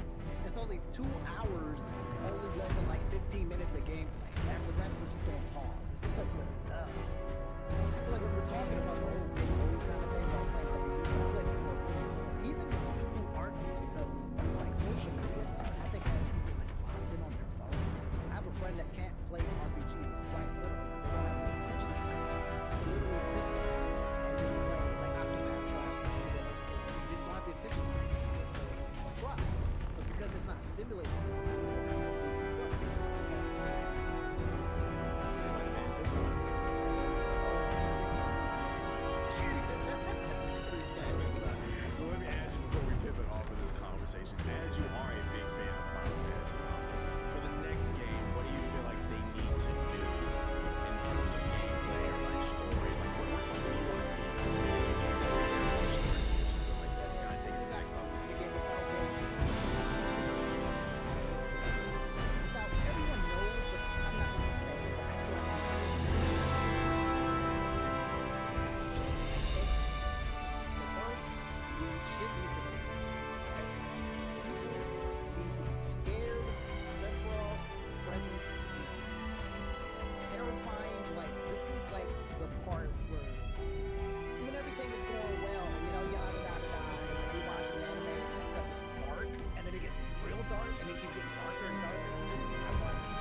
be absorbed into the story. Right now, they did a great job.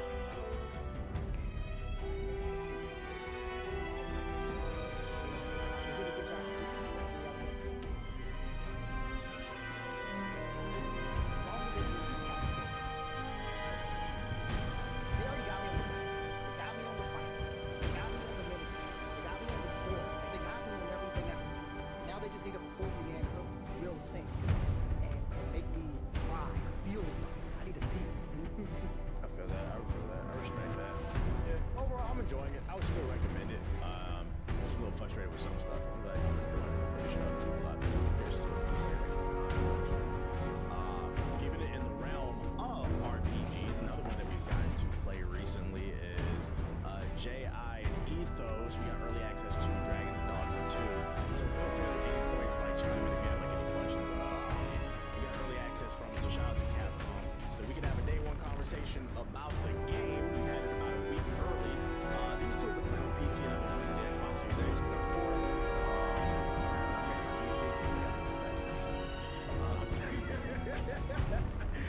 And Uncle Santa's not a joke. Anyways, Dragon's Dogma 2 is the follow-up to the cult classic from the Xbox 360 era. Talk to the classic, fighting big monsters. I think out of the three of us, I'm the biggest fan of the original. So I'm gonna give you the floor on this one. Also, go on the 30 if you don't know this far. What's your take on Dragon's Dogma? Give us the good, bad, Dragon's Dogma 2. I don't know how to feel about this game because I'm not done with it, and I think it's good. I think it's actually like I think it's gonna be resounding. Like, yeah, I think a lot of people are gonna really like this game. I think some people are just due to recency, like other games they played recently. I think some people might be going into it expecting it to be something that it's not. I think people are going into it thinking it's going to be Elden Ring, and it's not. And I hope that's stressed enough to people. I've seen there's people that think that like, oh, I see people making comparisons to Elden Ring to it, and I can see where those comparisons are coming from. Like, the world is very big, and there's a lot of stuff. I think it definitely has that mystery aspect that I feel like Elden Ring had in some areas. One thing I was worried about when I first started playing it was I felt like initially the world felt very generic. It felt like, oh, this is just another medieval, fantasy universe. There's nothing really unique here that I'm really seeing. It's very different with Elden Ring and like what Miyazaki does with Dark Souls, which is like this is definitely inspired by medieval fantasy, but there's something the twisted aspect of it that allows it to feel like unique and different. Like there's been so many times that you play Elden Ring and you see something and you're like, what the fuck is that? Like what am I looking at? Like what is this monster I see in the distance? Or what is that? Is that an enemy? Is that an ally? Like it always has these things.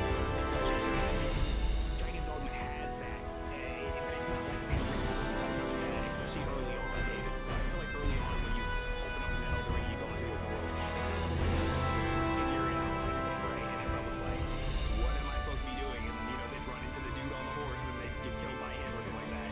Or you get told, no maidens. So like it had these things, and Dragon's Dogma doesn't necessarily have those things off rip, but I did notice them as further as I got into it. The game also, similar like Elden Ring, doesn't really it doesn't hold your hand a lot, and it doesn't really tell you every single thing. And I think for some people that'll turn some people off because there's actually quite a bit of stuff behind the scenes, like how the game's running, and there's some things that are different, especially like about the combat and about like the way that you move throughout the world.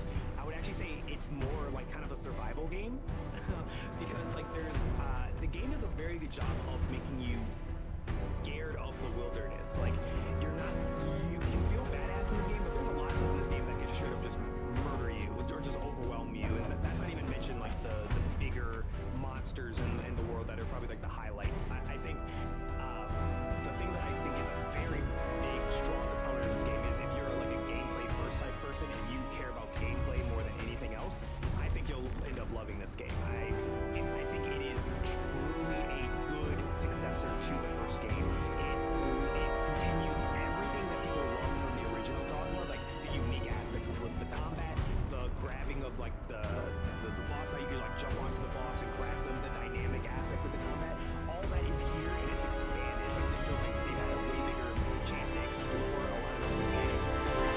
Things environmentally, like things that you see from like Zelda and like in this game, like obviously like if your sword's on fire and you hit the grass starts setting on fire.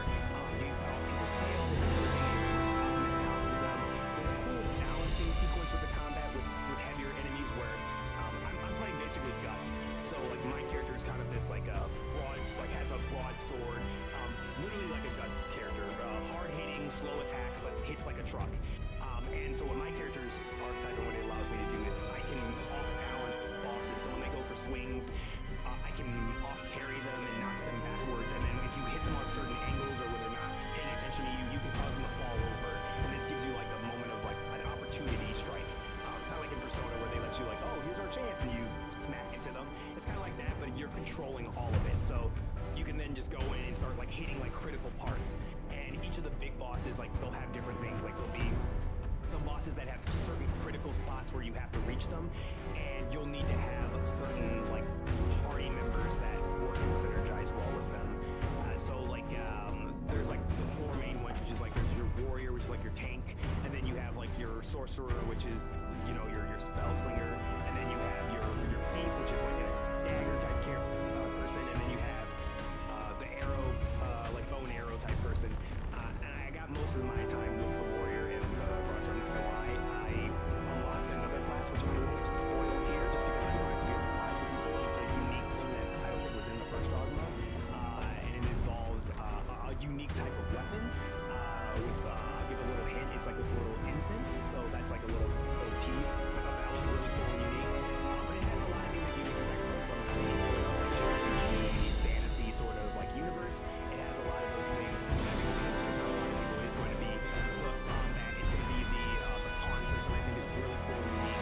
The actually like are kind of like your guide in this world. They help protect you.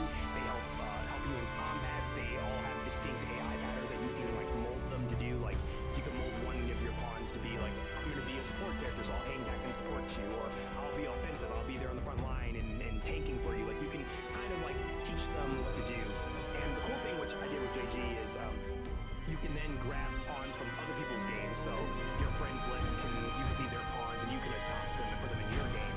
And then when you do this, which is really cool, if you adopt a pawn that is from a friend of yours who's further into the game, so hey, you should totally borrow Pan Am. I made Pan Am from Cyberpunk in my game. If you take her with you on your journey, she remembers everything that I did in my game, and she'll actually alert you as like an NPC, and she'll say, no, hey, yeah, like it's happened multiple times with randoms that I picked up, but like I was like, oh, this is so cool. So what they'll do is they'll say, Master, I know that there's a cave in this area because when I was with my master, he found this cave and it's in my memory, and I can't tell you where it is. So you can say, yeah, do that. You can like alert them, say like, yeah, go do that. So like, follow me. So she'll wave and then she'll like run off and she'll take the lead. So instead of you like leading them, she'll take the lead and she'll literally guide you to where that mystery is. So instead of the map being like Ubisoft is full of like question marks and the map is completely like hidden. You don't see anything. So either you just like Elden Ring, you just naturally just walk into it, or your pawns will like kind of be your sort of like radar, or like down all those sort of things. And the pawns themselves have their own like kind of like learning system where they're just like you can send them off and say, okay, I want someone to adopt them, so you learn something or get a certain item for me, and the person can adopt them and do that thing for them, and then they'll come back and give you that item, say, hey, I got this thing from so and so, it's really cool, or hey, I learned this new thing, or I killed this certain boss, so I know its weaknesses because I fought it for some other person, and now I'm bringing this knowledge back to you.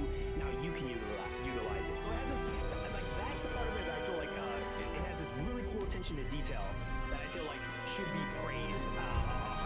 Like, there's awesome stuff in the game where, like, we fought a griffin and we slayed this griffin, and then we went to the bar, we celebrated, and then a couple hours had passed, and then when we left the bar, the griffin didn't just despawn. Like, his corpse was still there, and it was actually like, it was what's it called?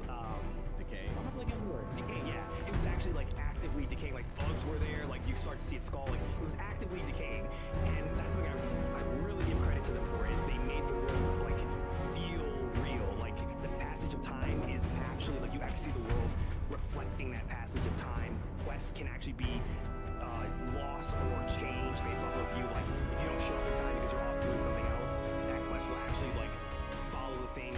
NPCs in this are like, it feels like the NPCs actually have like perma-life, permadeath, where it's like every NPC is their own person, and if you kill one or one just dies off to some random thing, they're gone unless you revive them. Like they're gone, and then the system has some way that they throw them in a morgue.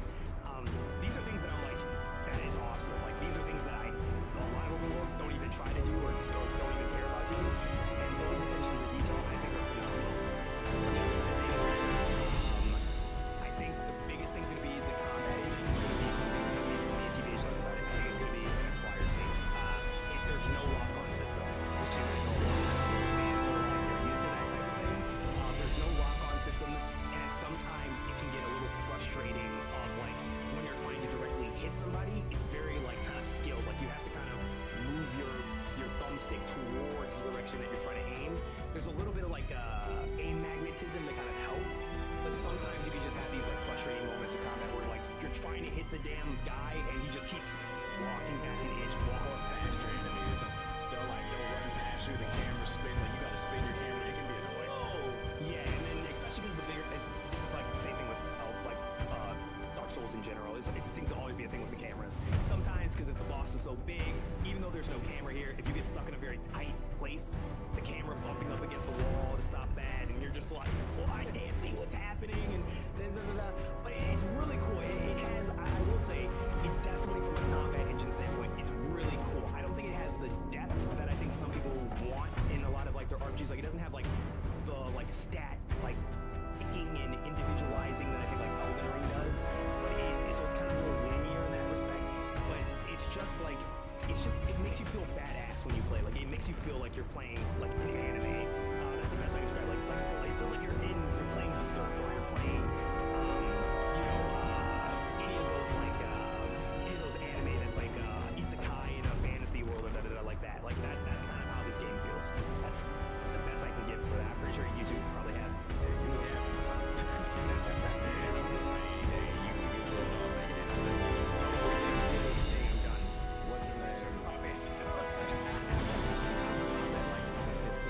I'm so glad you said it, that if you're a person who loves games, this game will probably be for you, because I am that person. What's in it? I've just been running around in the forest fighting big ass monsters. I know who the Arisen is and why the pawns follow me, but I'm not trying to be funny. I have like 15 hours in this game. I've done three quests. That's it. That's how if you're one of those people who like are complaining, oh, there's not enough content in our game today. This is a game that's definitely content rich. And it's like he said, the map, it doesn't tell you where anything is. And at first I thought that was going to be annoying, but the world is interesting enough that I wanted to explore it, and I think that's where it does remind me of Elden Ring. And then also what I did know is like your pawns, like if they know there's a cave nearby, they'll give you a tip. Hey, there's a cave nearby. I didn't know that when you bring someone else's pawn in, they'll remember that and help you too. So like that added an even bigger layer to it. I was like, oh, that's freaking fire. But the combat, if you love a good combat game, I'm playing the Thief, right? I think the camera bothered me more when I played the Mystic Hand, because it's a slower moving character. With the Thief, they're a lot faster, and I think it's the only class. I'm not sure, but I think it's the only class with a dash mechanic. It's like the closest thing to a dodge roll in the game. So because I'm always on the move and just like stabbing, the camera doesn't bother me as much, because the enemies basically have to keep up with you if you're playing correctly. Because like its whole play style is tripping enemies up, stabbing them in the head, moving. It's so fucking fire. Like there's this ability that you get where you get like this like ninja harpoon, kind of like what Kara used to use in Assassin's Creed 3. Yeah, you grab it and then you can pull it and pull up, stab them in the head. That shit, I did it to a Cyclops. That shit was fucking fire. Like the Cyclops was like off balance. I put the harpoon in him and he was off balance, pulled him down, boom, stabbed him in the head. I was like, yeah, this game's fucking fire. So if you classes that you guys pick can interact with all the monsters, like yeah. They have different fighting styles. Since they're like because I'm playing like a heavier like guts person, right? My hits usually take a lot of stamina, but like they just deal a lot of damage, and they can off-center the person. Like TBH's character is very good at like jumping on the monster, getting to those crit spots, and just stabbing the spit out of like stabbing them or punching them and stuff like that. Yeah, like all of them are very like unique. I will be fair. I have not personally played as like the mage classes yet. I watched a video of it and I was like, it seems like he's just like walking around going. It seems kind of boring. I'm not gonna lie. I want to jump on a monster and stab it. Yeah. He's a bag doing this. Half the fun is jumping on the griffin's back while he's flying and stabbing him and just like looking like a superhero, bro. It makes you feel like a shonen character. So I would say if you are worried about the lack of lock-on feature, I would recommend trying the thief class because it feels like the characters have to keep up with you if you're playing the character correctly. The enemies, There is a deflect mechanic, at least with my class. That might be the trade-off. Is I know that might be another thing people might be kind of weird about. There's actually no active dodge roll, like in like I guess the thief is the only one that gets it because all classes we had none of it. All I had was they unlocked me a parry. Yeah, so the shield guy gets a parry, and then once you level it up enough, the like guts class they get a parry pose where like you put those and then someone hits you, you counterattack them and counter it. So those are in the game. I'm a thief. You guys get a parry. Do you guys get a parry or do you just it's all you basically jump like 20 feet into the air and the entire time you're doing front flips and swinging your knife. So like I thought like if you get creative with it, this shit is fucking fire, bro, because you stand like an example was like when I fought the Cyclops, I stood in front of him and I was just like slashing at his legs and I was like, wait a minute, I have this ability. So I jumped in the air and I'm spinning like a Beyblade with my thing and I'm just slashing his head up without having to knock him down. So like if you get creative with the abilities, oh yeah, you can do some crazy damage. I think my favorite thing about the game so far, and I think it's because I'm just silly and a troll, is the pawn system. Ethos didn't bring it up, but like it's so fucking funny because you can recruit other people's pawns. There's no co-op, but you can recruit other people's pawns into the game, and you can just be exploring, and they just randomly show up out of nowhere, bro. So like, and I've been putting it in the group chat, and they've been jealous because I've been running into all the cool creative characters. I ran into Kratos. Xbox? Kratos on Xbox. This is my brain, baby. Think about it. You know what's funny? What makes it funny about me running into Kratos is I read this morning there's no crossplay. So what's the name? Like that's just an Xbox fan that made. So somebody created Kratos, put him in the game. I ran into him. He's on my team. I ran into Lizelle, Shadowheart from Baldur's Gate 3. It is just funny running around with these people on your team. So I think people are really gonna enjoy that concept of just like you never know what you're gonna run into while you're exploring. I enjoy like that silly aspect of it. I think the one thing that bothered me most about the game, I think more than a lot of it is fun to explore. I am enjoying the world. It reminds me of a mix between Breath of the Wild, where like it's a big open world, there's like big games, but then it also reminds me of Elden Ring because there's a lot of underground passages with really hard enemies and like good loot. So it's like a mix between those two. Fun, but there are times where I just want to do the quest and go turn it back in, and you cannot in this game. And there's a stamina system, and I think what pisses me off the most, I think the way they could have did it is if the quest was quote close to the quest giver, it's not. A lot of times the quest giver's in the city, and then he says go on the other side of the fucking world, and you gotta run over there, and there's no stamina. The stamina is so little in the beginning of the game, so you're constantly.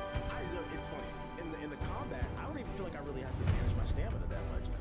Basically, it's traversal. It's the traversal, and that's a confusing design choice to me. Yeah, so it is. in combat, your basic attacks don't drain your stamina. The only thing that does is your special abilities. So basically, you'll never run out of stamina as long as you don't spam your special abilities and you use them sparingly, like correctly. But when you're running outside of combat, you get tired every fucking 10 seconds, bro. I'm like, that's the most air. I'm like, bro, it needs fast travel, man. It's in the game, but it's very useless. You can only hop on the ox cart during the daytime, and it only follows the main path lines. You can't go off into like the forest. In certain cities. Yeah. There is, because I did discover there are like keys or something like that. There is an actual fast travel system, but it's like they wanted to be like, how can we make it frustrating, like how Dark Souls is frustrating to do co-op? Like, how can we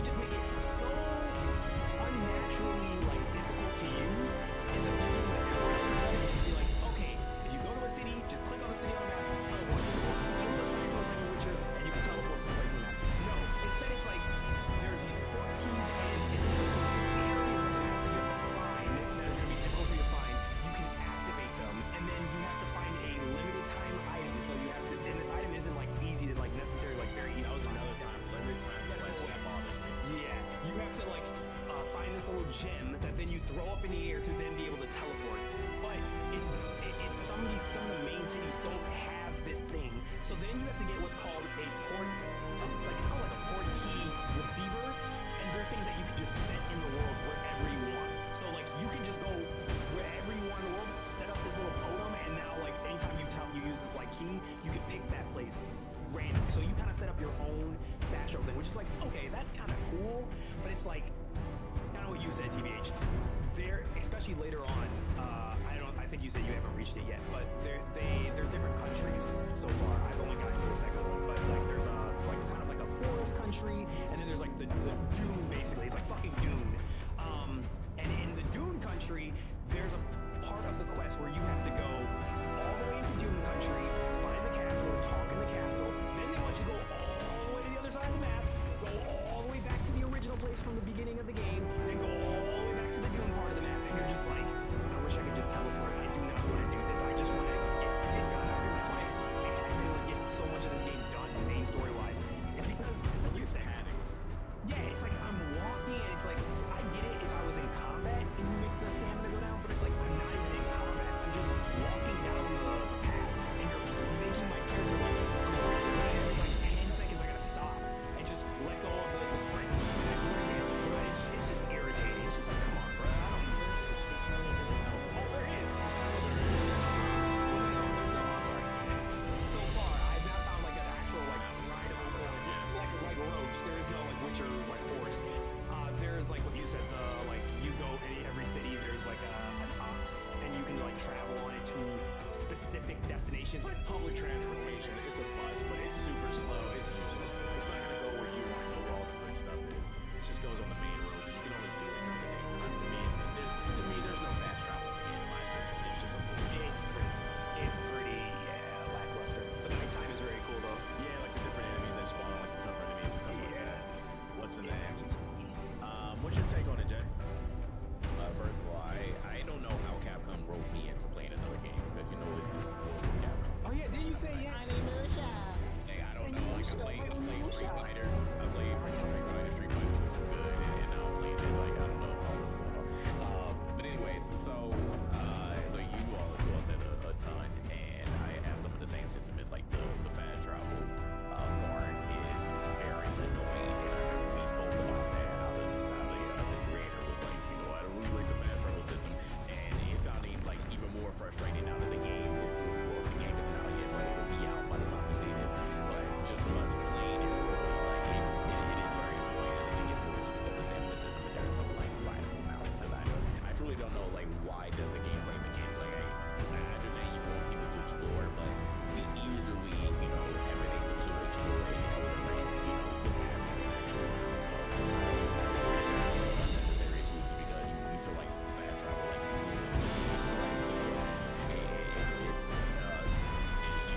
force people to see you can still find those hidden things without, you know, having that, you know, system not in the game. So that's one part that I don't like in the lock-on system. That's definitely the sentiment. And to like Eco said, like if you want this game to be Elden Ring, it's absolutely not. Even though Elden Ring is medieval in spirit, like it has those dark elements though. Like this is closer to Monster. Story-wise, I'm with TBH. Like I know that there's a reason. I know that Bond following you because you know you're special, but I don't care about this story so far. Like it's just there. Like I'm actively pressing skip through the cutscenes. I don't care about any of that. Like the gameplay is going to push it for me. And I've said this many times. Like I don't like anything medieval. Like medieval times are just like you got famine, you got dirty ass people. Like I don't care about that stuff. It's totally like it. Like any game that's in medieval times. Like I really wish that we could just get out of that era. Like feudal Japan, that's not that. But medieval times, I'm just like I don't care. Like just skip it. So if you care about the story, like I would highly, unless you're into medieval times, like I don't think you're gonna truly be in it. But one thing I do like is that like you're not locked into a class. Like you can pick whatever class that you want. I like that pretty early on too. Yeah, just as long as you have what they call when you level up, you get vocations, and it allows you to get other skills. So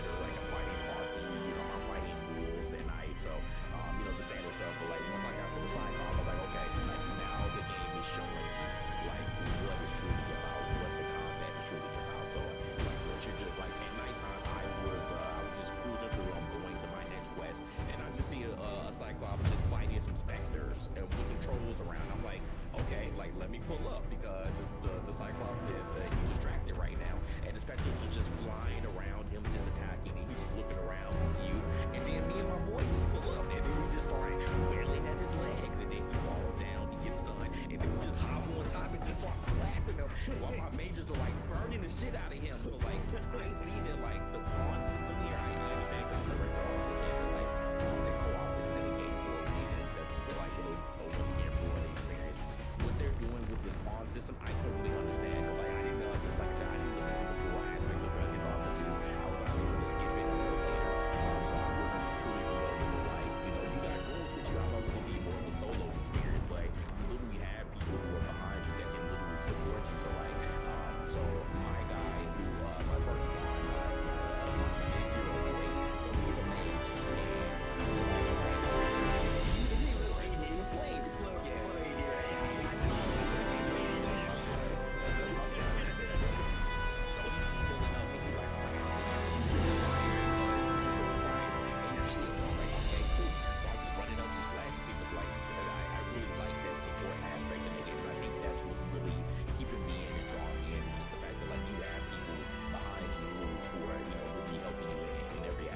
fight any big ass monsters that you encounter. So I understand what T-Bates is saying. Like it does remind you a lot like Monster Hunter when you fight these big ass creatures that are just randomly around the place, and that's how you get lost, and that's how you can honestly get lost. And that's another reason why I don't think I'll play this game anytime soon because it's just so much to do. And then the fact that there's just no map. You're just running around, and then as you get to a certain place, and then a map will unlock, but you don't know what you're going. You don't know where you're going. You don't know what you're doing.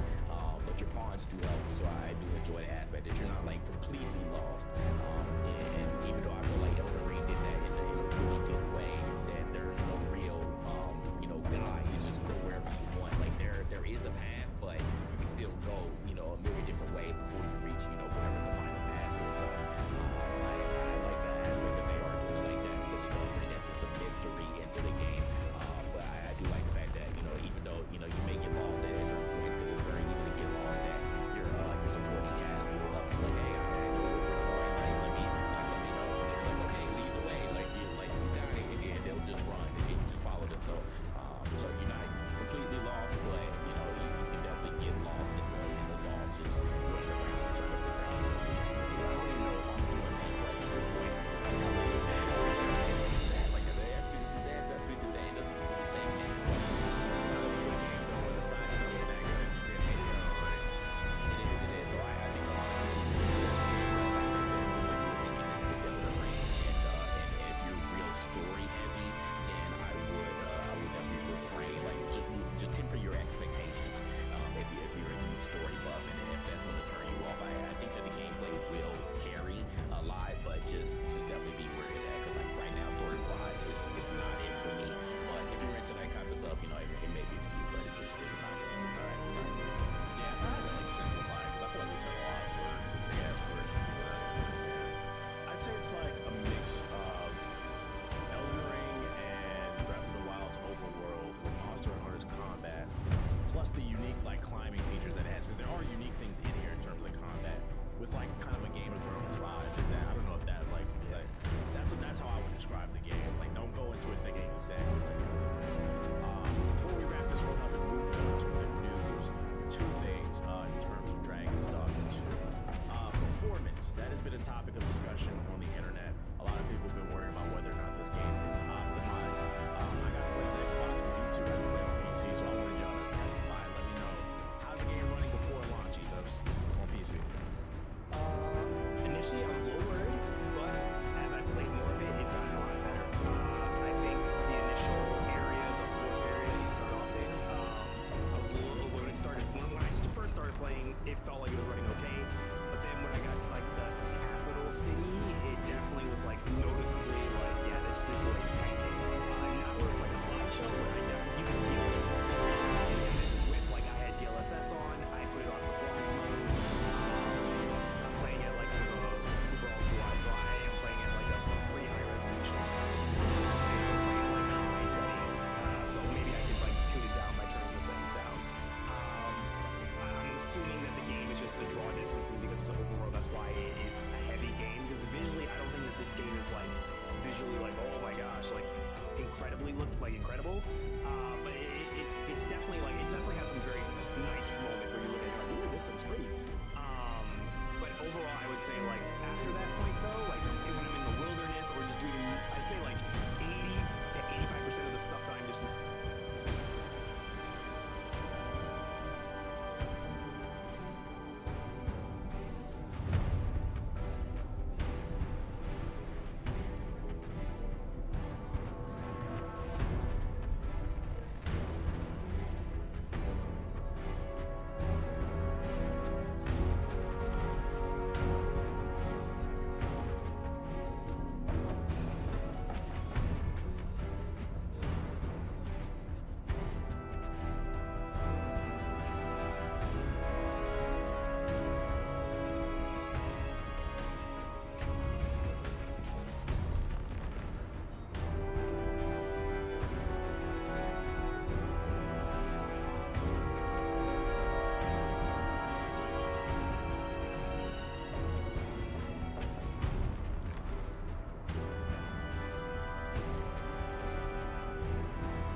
still running fine. That's good. Yeah, so I'm assuming, like you said, I didn't even think that. Like, I'm just checking right now to see if like maybe they pushed them already.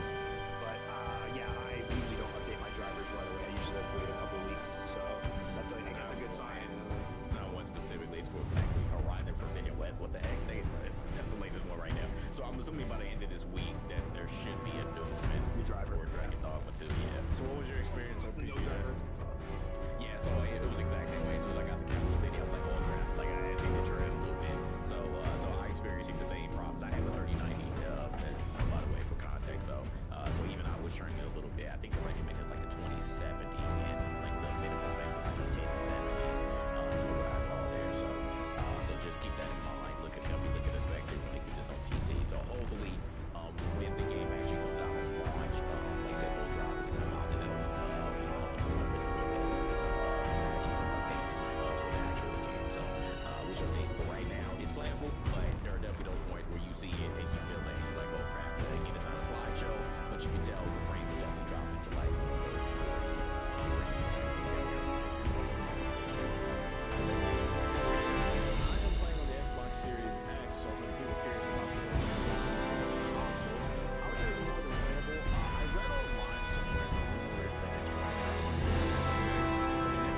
60, but really hit below 30. And like when I read that, I started paying attention, and like that's how it feels playing. Like if the game is not running at 30 when I'm playing, but it's also not running at, it's not that smooth when it's running at 60.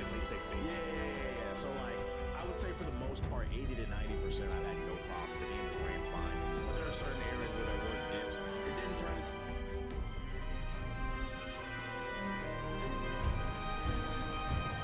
into. Yo. So, guys and gals, hold on, real quick. Alright. It's 7:47. Right? I'm gonna keep this on pause because it's Friday, which means it's time to hit the Discord for 2 hours. Everybody else, I will be back over here on Twitch and on YouTube, but that's later. Okay? So if you guys don't know, every Monday and every Friday in the FGE Discord, SmackDown and WWE Raw. That's what we do. So you guys can't get that because I will get in trouble for streaming that live over here. So in the Discord, if you know, you know. If you don't, you don't. That means you're one of those people that just want shit for free and you ain't coughing up that skrill. So don't even worry about it. I'll see y'all back over here in the next 2 to 3 hours. So if not 10 o'clock, 11 o'clock, we'll be playing some more Final Fantasy. You feel me?